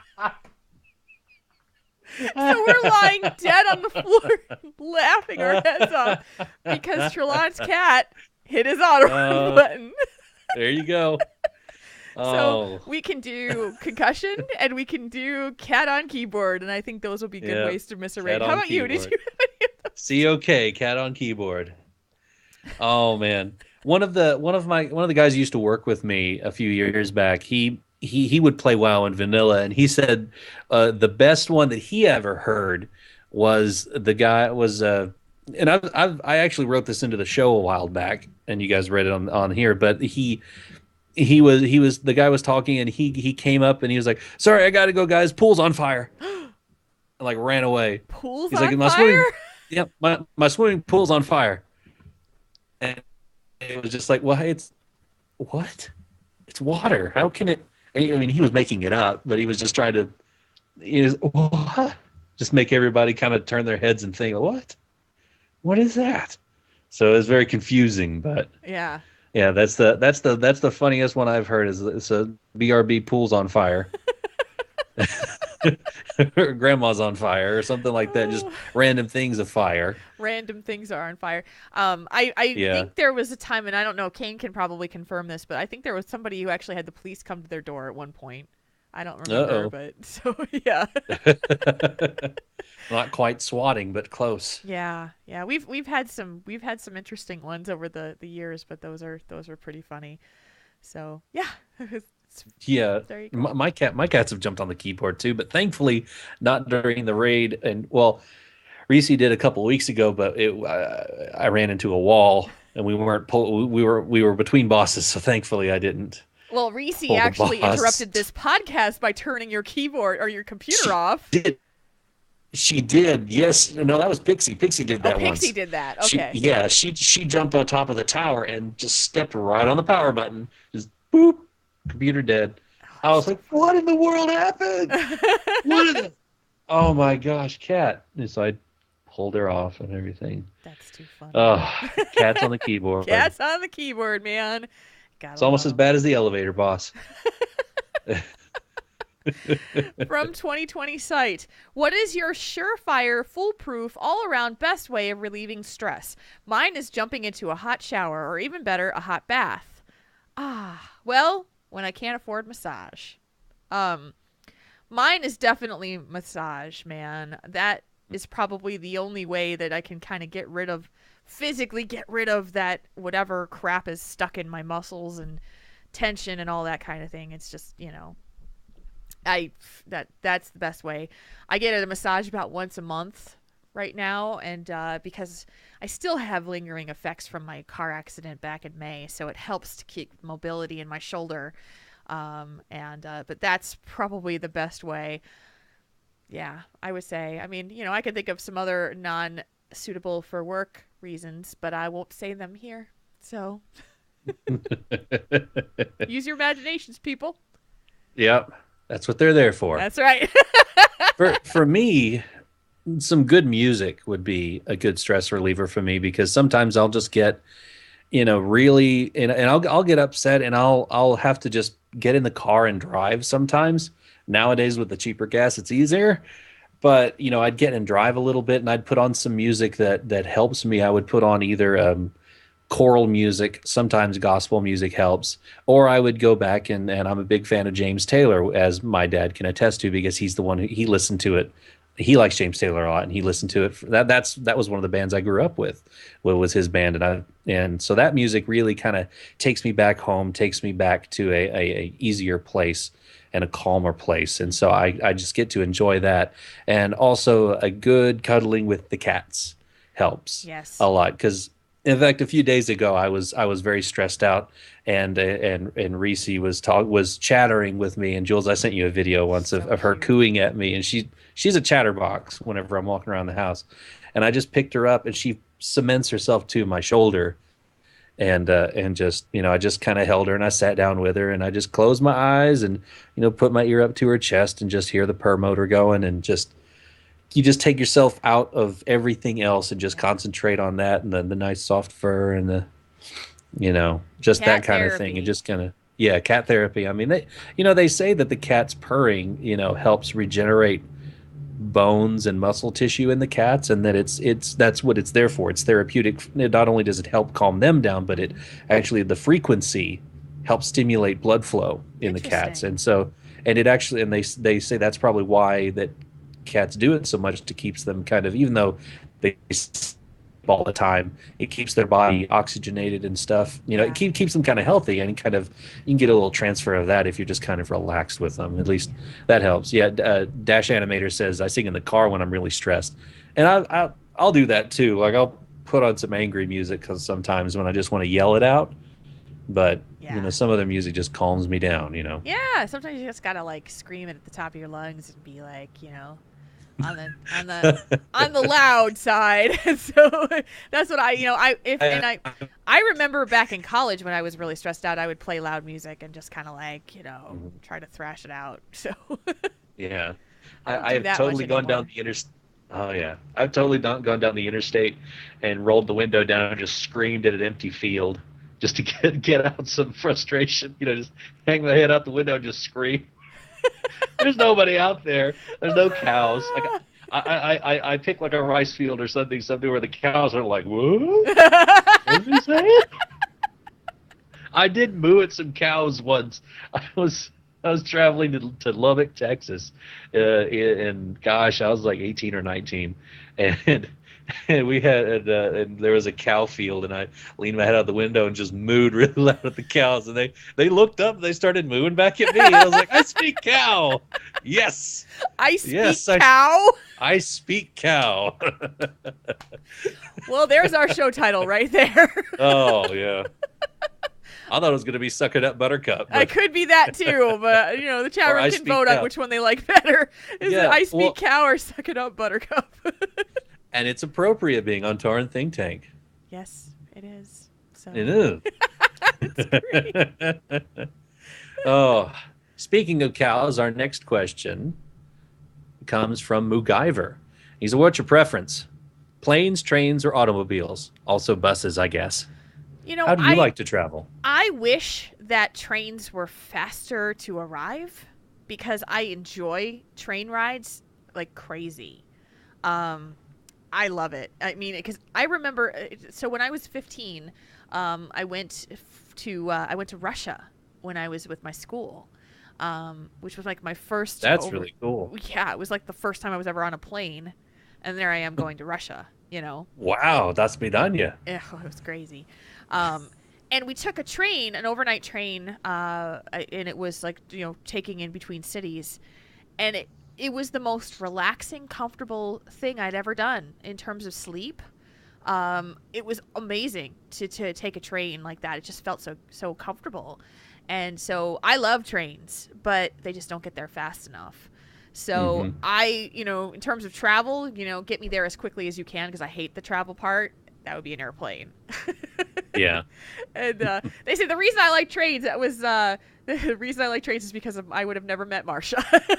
There you go. Thank you, Just Plain Creepy and Arcane. That was a very good point. I want to go to Colorado in 2020 site. She said we'll go ride the narrow gauge railroad. I would love it. It would be very cool. I love trains. That would be cool. Yeah. How about you? What's your favorite? I've never really, I've ridden on trains before, but not like in a travel thing. Like I remember when I was really little, I think we were either in Branson or Nashville. They had a little train thing where you'd go out and then come back in an old style train. And that was cool, but it was kind of a sightseeing, seeing the nature of the area type of thing. So I've never really ridden on a train kind of like you had, but I've had this travel job for almost 5 years, and we fly a bit. I still love flying. Yeah. I love the experience of it. I love to get the window seat. I like walking around the terminal. I just really enjoy the whole experience of air travel and the hustle and bustle, and Yeah. it's just really cool. And nothing.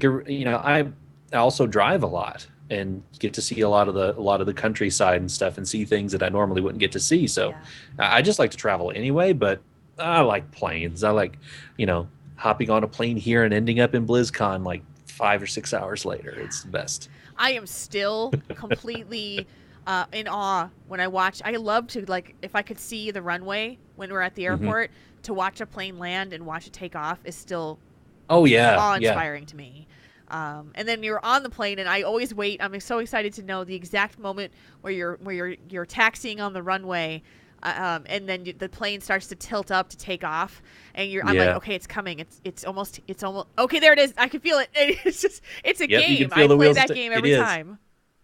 I love it. And then you can feel the gear come up, and oh, that's so cool. Yeah. Yeah, I love planes. Yeah, planes That'd are have to be my favorite. awesome. From Two Root, if you could solve one universal riddle, i.e., cold fusion, what would it be and why? World peace. Sorry, I had a miscongeniality moment for a second. All you need is a light jacket. Oh man, cold fusion's a good one. Yeah. Cold fusion is a really good one. That's probably what I would have said, because I know that would be the either cold fusion or just enough nuclear plants to power the world would, it'd be, because it would do a lot to help as long as we can keep the nuclear material safe. Right. We don't need another 3 Mile Island or Chernobyl or gosh, what's the name of the one in Japan? I can't remember. It escapes me. I was thinking about it the other day. It's Anyway, I'm thinking of it somebody in the wrong. chat room will know it. Yeah. But It's not Nagasaki, is it? no, I'm that was wrong. where the atomic bombs were dropped. Yeah. Fukushima. Fukushima, thank you, 20. Fukushima plant. We don't need another one of those. But I think the power situation in the world, especially the developing world, would bring up the what is it, the standard of living for a lot of people. Yeah. And if I could invent cold fusion or have an arc reactor a la Tony Stark, I would be all over that, because it's only in the light that the darkness recedes. So I think once the world has power and it's affordable and it's easy on the environment, then we can really do some good. Yeah. What about you? I don't even know if you would call this a universal riddle. But I think just the ability to provide healthcare for everybody in a way that works for the government's purposes and for the people, the doctors, the insurance companies, the people who need to make money for the careers, but the ability to have everybody be able to get the treatment and care that they need, and still allow the economy to sustain.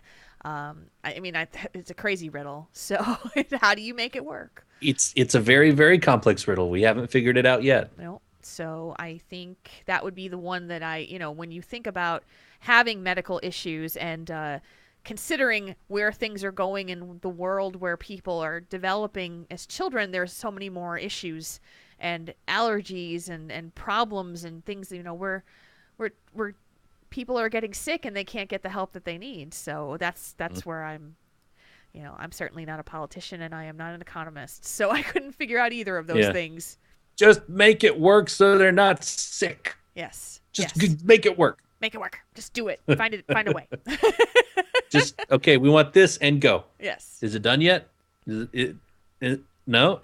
How about now? Okay. No. What about now? You want to read the next one? Next one's... Yeah, I'll go ahead and do that one. From the creepy one.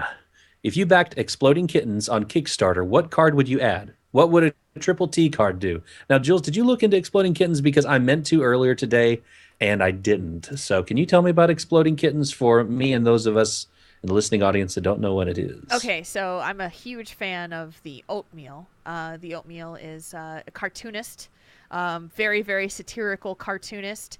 And he paired up with some other folks, and they put together a trading card, a game like kind of like a Cards Against Humanity style game, card game called Exploding Kittens. And the purpose behind it is that there are kittens that are going to explode, and you are trying to avoid the explosion by playing the cards. So I don't know if I like this game. it's definitely for the Cards Against Humanity mindset.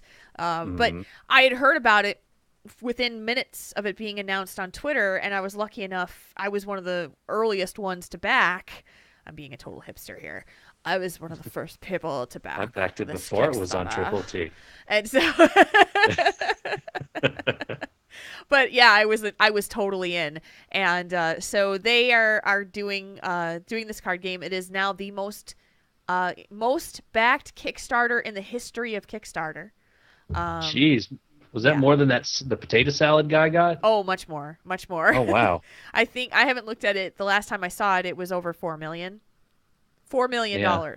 So insane. Jeez. So what card would I add? I would probably add we would have a cow card of some sort. We want to make sure that maybe the kitten can this would be really sick. It would probably be in the NSFW version of the deck, which I also bought. But we could have the cow be the tauntaun, and I figured that's where you were going with this. Hide the kitten inside. They smelled bad on the outside to save the kitten's life, because the kitten is going to explode, and so if it explodes inside the cow, then it's okay. So if it explodes, so the kitten doesn't die, it just. Does the kitten die, or how does it? Well, it may be that the kitten is exploding no matter what you do, so you can keep it inside the cow so it doesn't have much fallout. Yeah, really you'll just have a whole bunch. You'll have a whole bunch of tartare. You'll have a lot of steak tartare all over the place. Oh, a lot of raw cow meat. It's like when you blow up the mammoths in Storm Peaks. You just get ribs and meat all over the place. Or like when they blew up that whale on like the beach. Oh. They're like, yeah, let's just get rid of it. Let's not push it in the sand. Let's just explode the thing. Wow. Oh my gosh. Yeah. So you can check it out if you want to on Kickstarter. It's a pretty cool game, and they are now over $5 million according to the chat room. I haven't looked at least. My goodness, isn't it insane? That's a heck of a game. Good I know. Grief. Oh wow! Yeah, and so of they're course, probably what like, am I gonna? What am I gonna do with $5 million with exploding kittens? Make a whole lot of cards. Whole lot of cards. Yeah.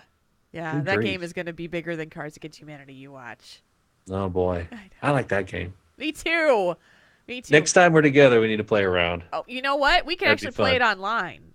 Oh, that's true. We could play. I forgot about at that. Some point, if we're feeling a little saucy.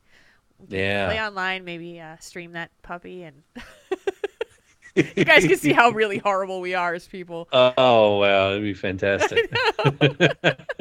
Maybe we'll think about doing that sometime soon. Yeah, we'll table that for later. And our last one of the night from Al the Mage: if you were a Lego master builder, what would you make out of the things in your current environment? So just around the house? What would I make? Gosh, I would do something.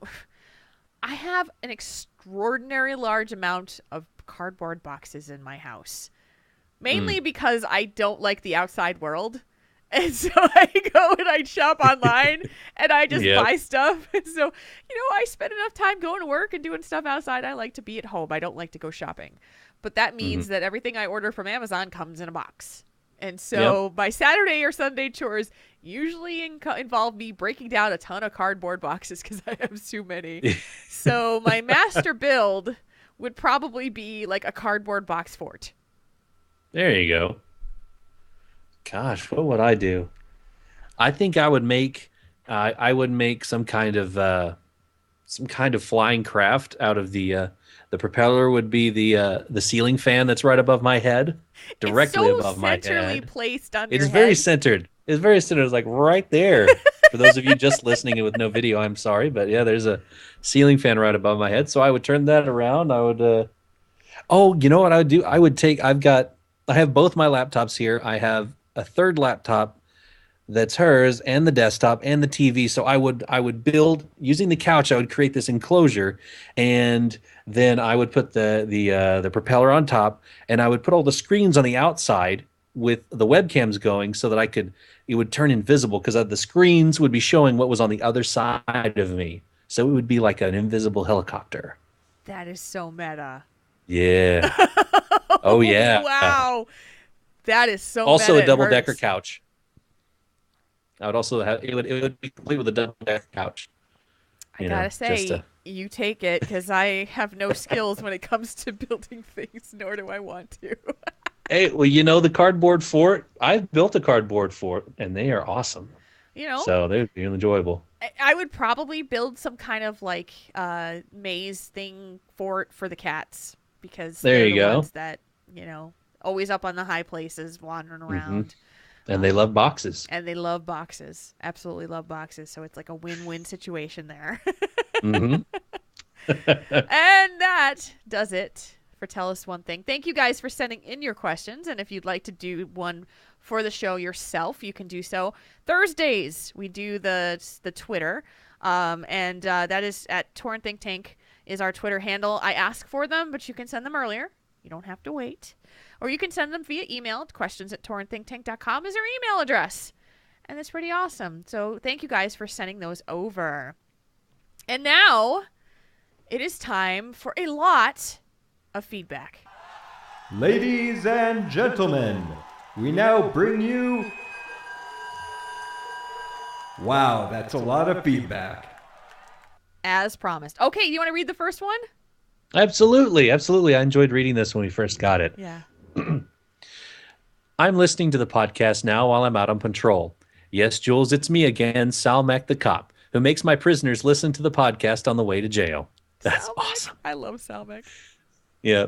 Anyway, you asked the question on why we can't be happy when someone gets something that we did not. I call it the entitlement disease. We have entitlements for everything in life now, and some are that some are calling it a right. Everything to a job, to welfare, to health insurance. It used to be if you wanted something, you worked for it. You won a trophy for a sport, so you did your best and trained hard to get it, and hopefully you came out on top. If you did not, you trained harder until you do. Now you get said trophy for just showing up, and there is no work or sense of accomplishment with it. This disease only comes from our society, and the cure is up to us as parents to teach our sons and daughters how to get said trophies, and maybe most importantly, on how to learn why we did not get said trophy.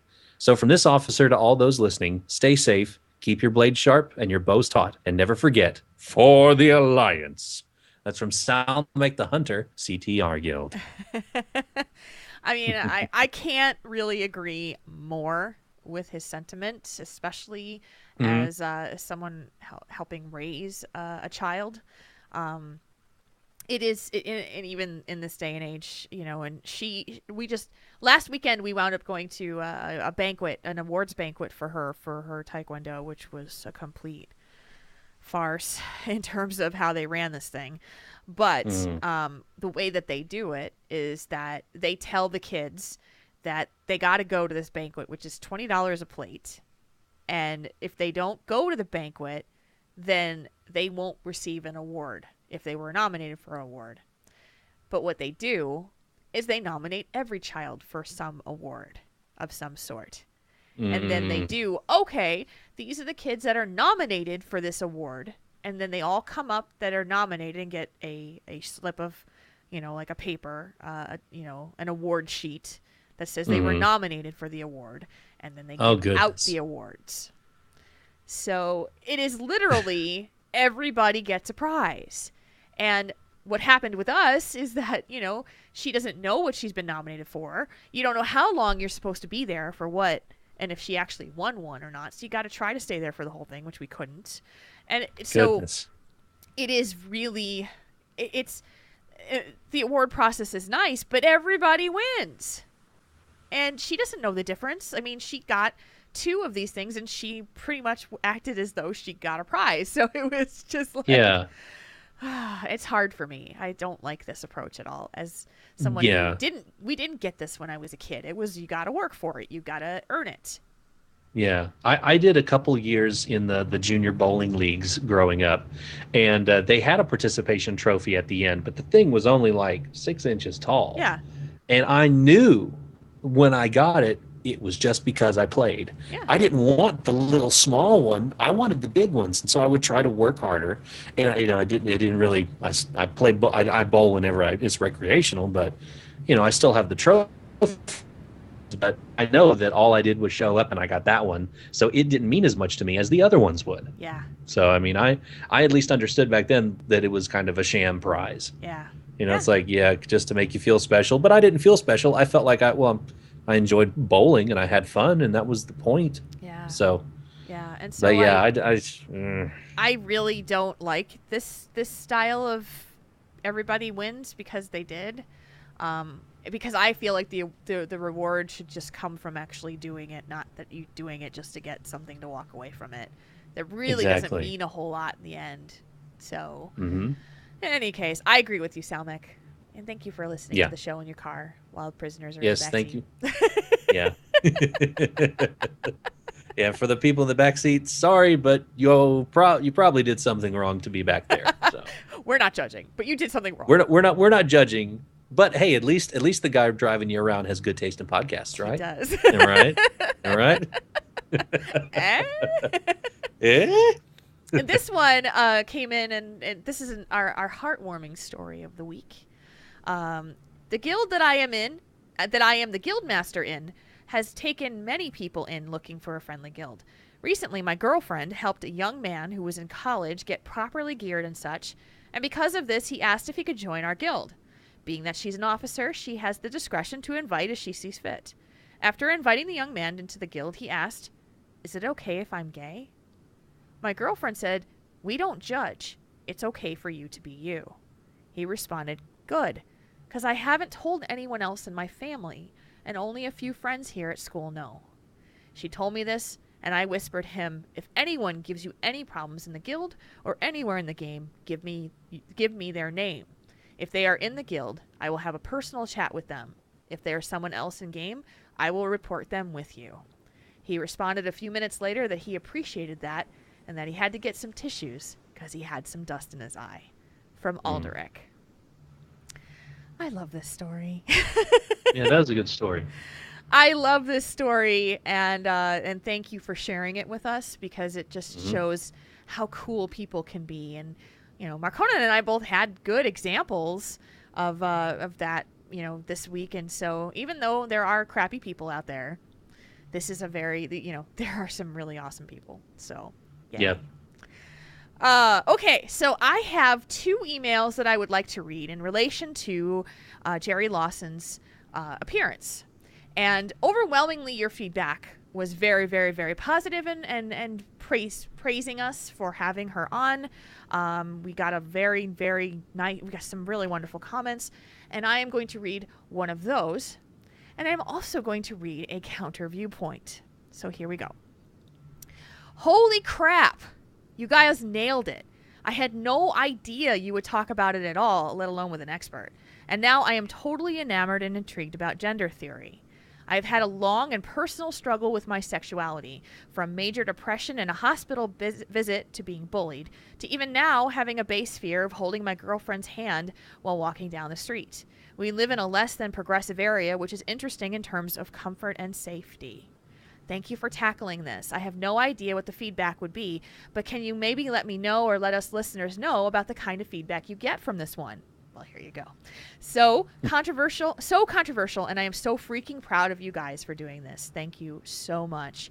Thank you for not being afraid and hiding in the shadows. Thank you for using your power and ability for good. I have a new level of respect for both of you for doing this. I think for me personally, it made a huge impact on me. Lots to think about. And also, I suppose I identify as androgynous. I can man it up like no other and look awesome doing it. And my girlfriend is so supportive of it and me in that respect. It's amazing how much more in tune I feel about being a woman. This could get really long trying to keep it in context. And yet I love to wear makeup and heels to my day job. Thank you doesn't cover it. I seriously hope you guys win some sort of legit award as one of the best podcasts out there. You deserve nothing but awesome things to happen. Much love and respect to my 2 favorite podcasters from Caspin. Thank you, Caspin. Thank you, Caspin. We're very, very, we're so glad. I mean, that was exactly what we wanted, was that kind of feeling. But we also got some contrary opinions, because Jerry's topics and thoughts were definitely hot button topics. So, but I, just listen to the whole email before you guys react, because this is the contrary opinion, but it surprised me. Jules, I don't think I have disagreed with a podcast in all my life like I have with this one. Almost everything stated by the guest are nothing but talking points.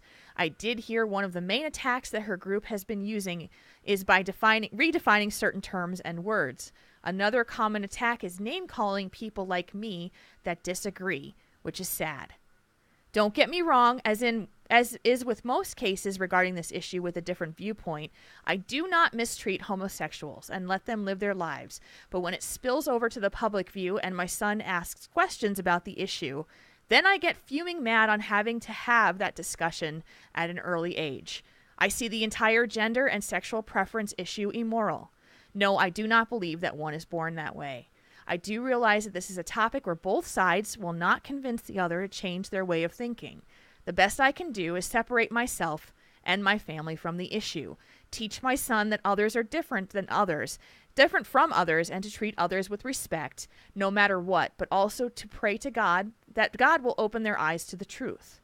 But that goes for all immoral issues that we as a society face, and I, for one, am guilty of also.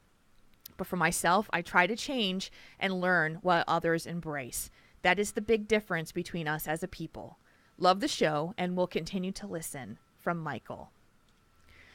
So, I disagree with the way Michael thinks. He disagrees with the way I think, the way we think. But this is something that I really appreciate about his feedback. 2 things. Is that he has his opinions and he recognizes that we aren't going to agree, but he is teaching his son that everyone deserves respect, even if you don't agree with their choices. And yes. So I have to give him a ton of credit for that. He's not teaching his son hatred, even though he doesn't agree. And he is teaching him tolerance for at least, the level of whatever it is.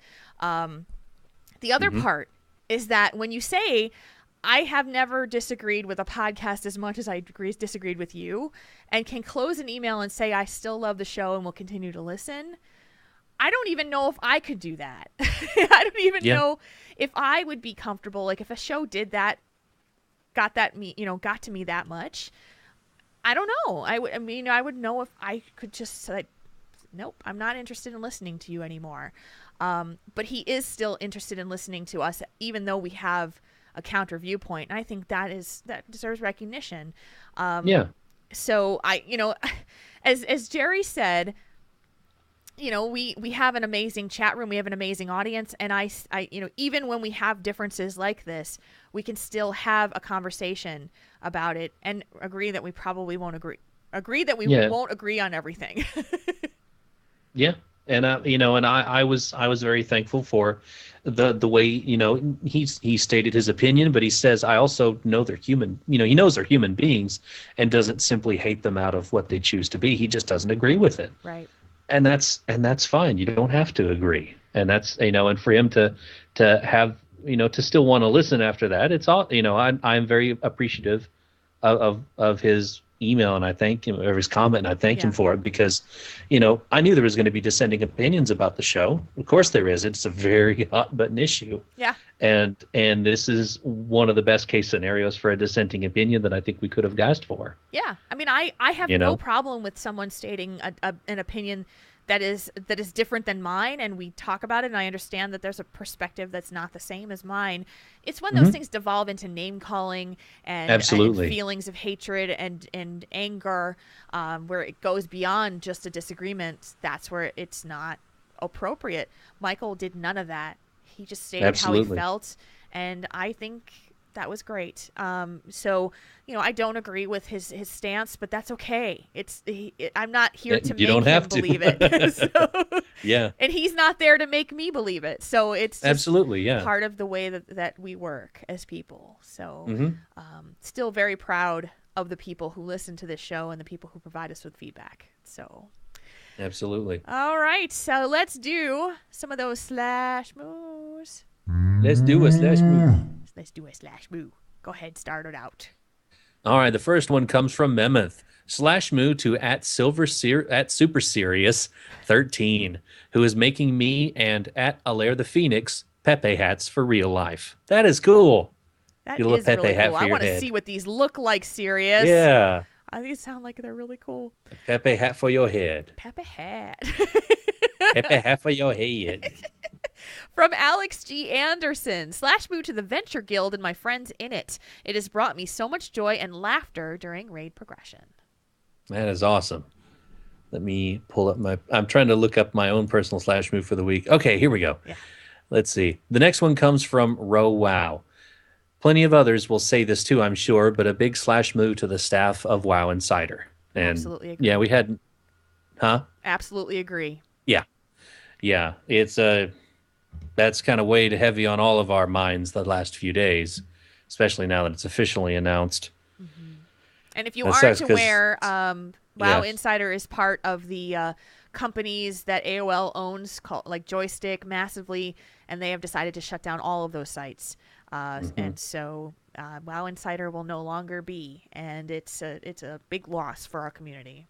Yeah, it is, because let me tell you, I look at 3 websites mainly on my phone, just in my day-to-day checking stuff. Screen Rant for movie news, CNN for just news, and WoW Insider. Yeah. All I have to do is hit W on my phone, and it's their website.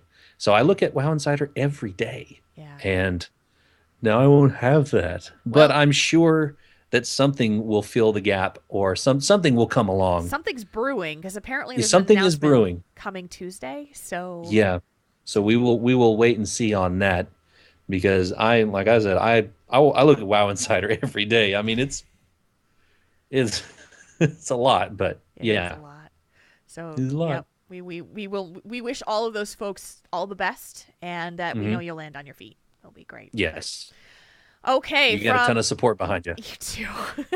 From Lago Watu, slash moo to my raid team ready check for knocking Friday's raid out of the park. Love you all.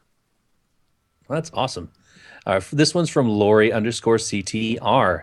Slash moo to Midnight, Ladra Fire, and 2020 Sight, and everybody who sent birthday wishes. There are too many to mention, and I love you all. Aww. That is awesome. That is awesome. I don't think I saw that, so happy birthday, Lori. Sorry. Yes, her birthday was yesterday, Friday. Yesterday. Okay. Yeah, I was very busy yesterday, so I probably didn't notice it. Sorry. So happy birthday.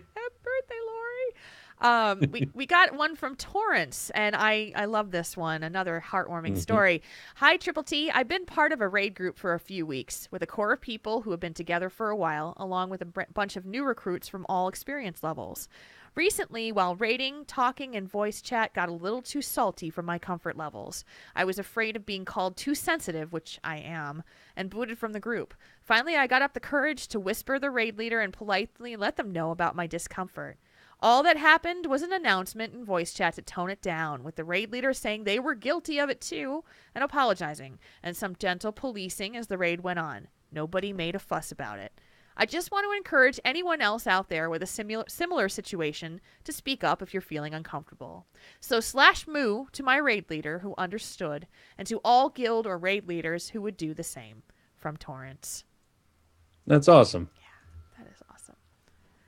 And I have one slash moo. This one goes, this is the guy that put together the group for that Great Grey Tusk. Back in the King's on the Drapari, he's in the old Corseros del Infierno. I just looked him up on the Armory. So a big slash moo to you. Thank you for getting me my 240th mount on the account. So thank you. You know, your internet connection decided that it was going to take a poop right as you were reading that, so do it one more time. Oh my goodness. Okay. A big slash moo to Thor Bandin on a Drakari server. He's in the guild Corsarios del Infierno. Oh, that's awesome. Slash So, moo to yeah. you for being Slash moo. a Thank you. kind person.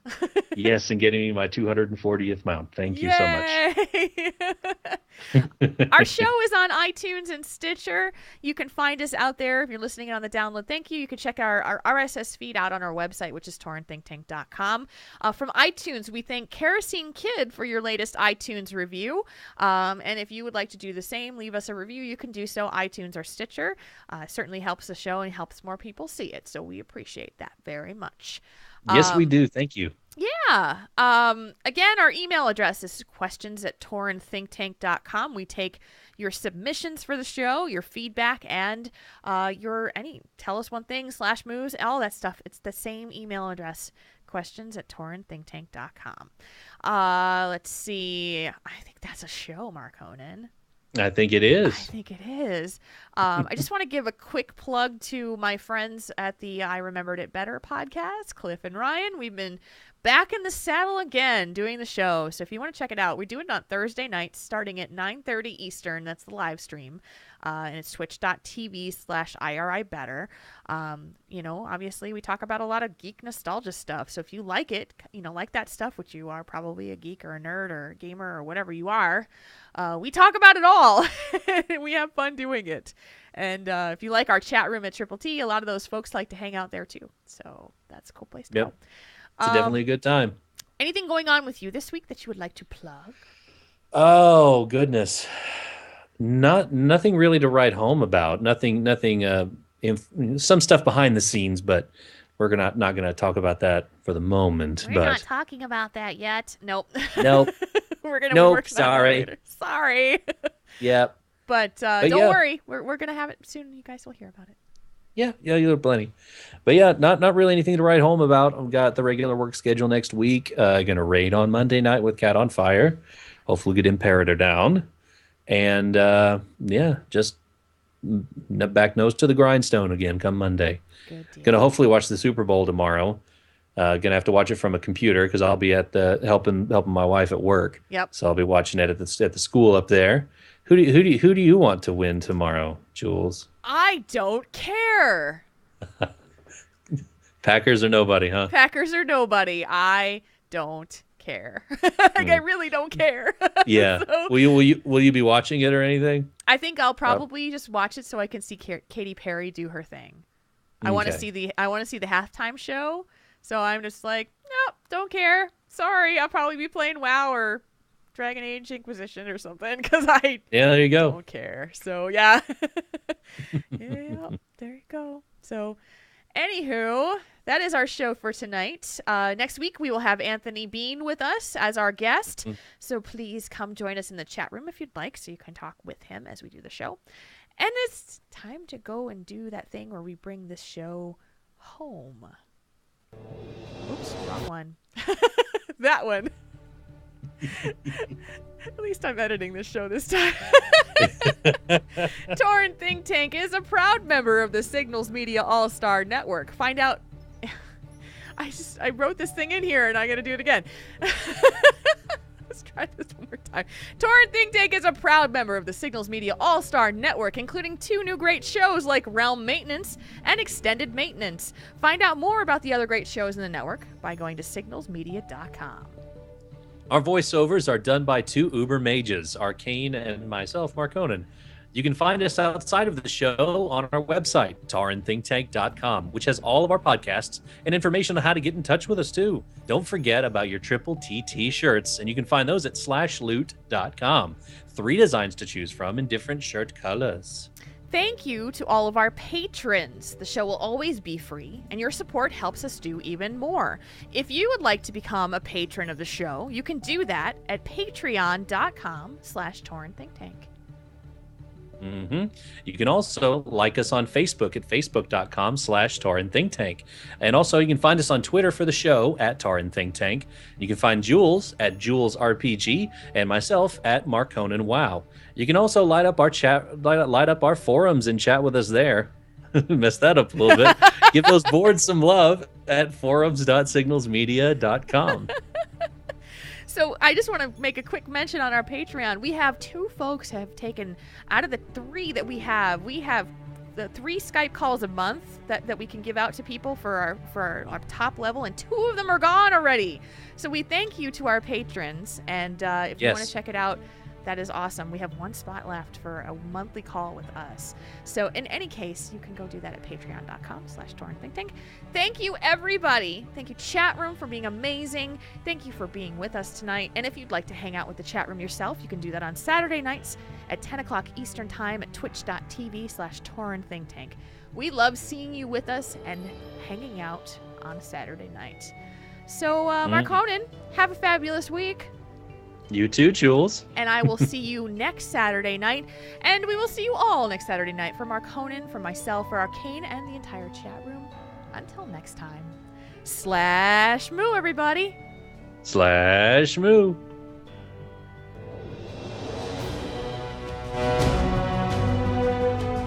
Tauren Think Tank. We make your problems less bad.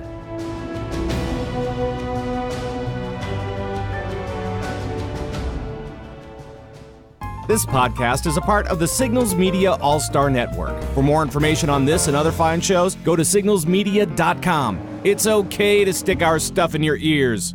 Really? Really? Really? Hey, thanks for joining us, Dash Animator. It's good to have you. Yeah, definitely. We love new Moo Crew members. They are the best. And our current and long-time Moo Crew members are the most welcoming people in the world. So yes, they are. It's a good place to be. These are like, this is my hangout, my peeps. You guys are like, it's like, I just can't wait to see who's going to show up on every Saturday. It's awesome. Yep. It's awesome. It is. All right, stop your recording if you would. And save it. let me move it over. I will let's most see. definitely need it. Yeah, let me get it. Okay, just go ahead and stop whenever. Yeah, go ahead and stop. All right, stopping now. And then I'll just cut it. I'll just cut it. Alrighty.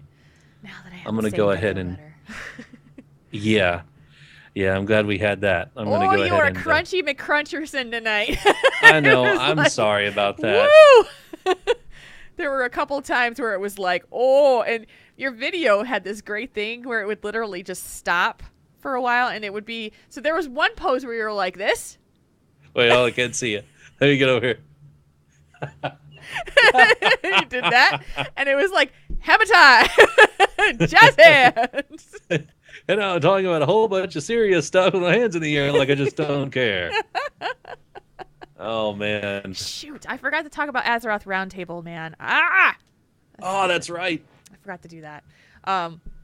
So for the Moo Crew, go check out Azeroth Roundtable's most recent episode that recorded last night. I think they're probably out soon.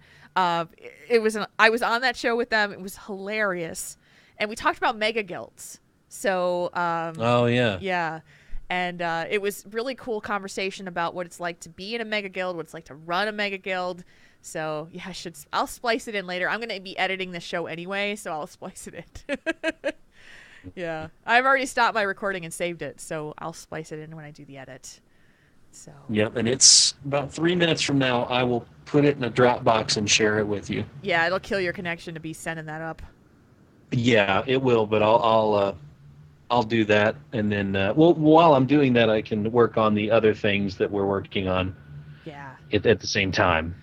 So well, since we're just not recording this part of the show, but it's only on the stream, which is not as many people. If we have some patrons that are in the chat room right now, and so we are working on something that will be most likely in your mailboxes tomorrow, as your monthly patronage reward, and then it will be revealed to our listening audience in a couple weeks. So. Yep. Yeah. You get it hot off the presses, really. You get it first. And then the the rest of the folks will hear it later. So you guys will Yep. hear it eventually, I promise. You get the new MP3 smell. Yes. Some new car so smell. if you are a patron, you're going to hear our latest work, and it comes tomorrow. Mm-hmm. Yep, it's the beginning of an era, I feel. I think so too.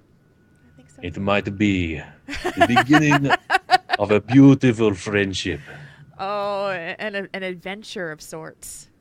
I'm going on an adventure. Woo, adventure! I do like the Suck It Up Buttercup the gnome. I know. We may have to have Buttercup the gnome. Yeah, make an we might appearance have on to the add show. that into the thing that we're doing. It's on the docket, I think. Okay, good. All right. Because we have idea, like I already have the idea for the February audio that I've laid the groundwork for. It's going to test my voice Yes. a little bit. Yes. This is good going to be a bit. challenge, but we're up for it. Yeah. And Mark Honan is carrying the weight on this one, man. This man. is his idea, and he's going to kill it. It's going to be awesome. Oh, so. And thank you for that, Maslu. We really definitely appreciate your thank you, support. Maslu. And so yeah, we're super excited. We have a creative plan. We have a creative plan of things that we want to work on within the next few months, and deadlines to get those things done. And so it's and our patrons are going to benefit because they get to see it first. Yep. And like with the December audio, they were the only ones to hear it. They were. Actually, it was a message from Bubba Conan. Yep. It was a Winter Veils message from Bubba Conan, which is what we did. It was super cute. So. Yeah, I kind of just vamped. It was completely off the cuff, like 5 minutes of talking. Yeah. It was pretty fun. Yeah, that was pretty awesome. He may make a comeback at some point That's right. if he's feeling right about it. Yeah. So When if you have the opportunity to become a patron, you can hear that and the other things that we're working on, and everybody will get the other things, the creative things that we're working on. But it's you guys get it a couple weeks in advance so that you can enjoy it. So. You're in the cool kids club. Well, we appreciate it because you guys help us out a tremendous amount. It pays the bills, and the bills are coming in. So yeah, it pays the bills. So. It does. So yeah, we've done a show, and now I'm out of stuff. Yeah. Wow, You it's guys having a 11:30 good already? night chat room? How's your weekend going? I don't know how much snow is outside already, but I'm betting there's some. There isn't any down here in Louisiana. No, It Louisiana snowed- snow. Well, I'm up in North Louisiana, and we had some snow last year, but it was only a little bit, just a little bit, Just a little bit. just a little bit. If Little I've been bit listening more. for 10 years, do I get a statue? Yeah, we'll get a No. Bubba Conan statue.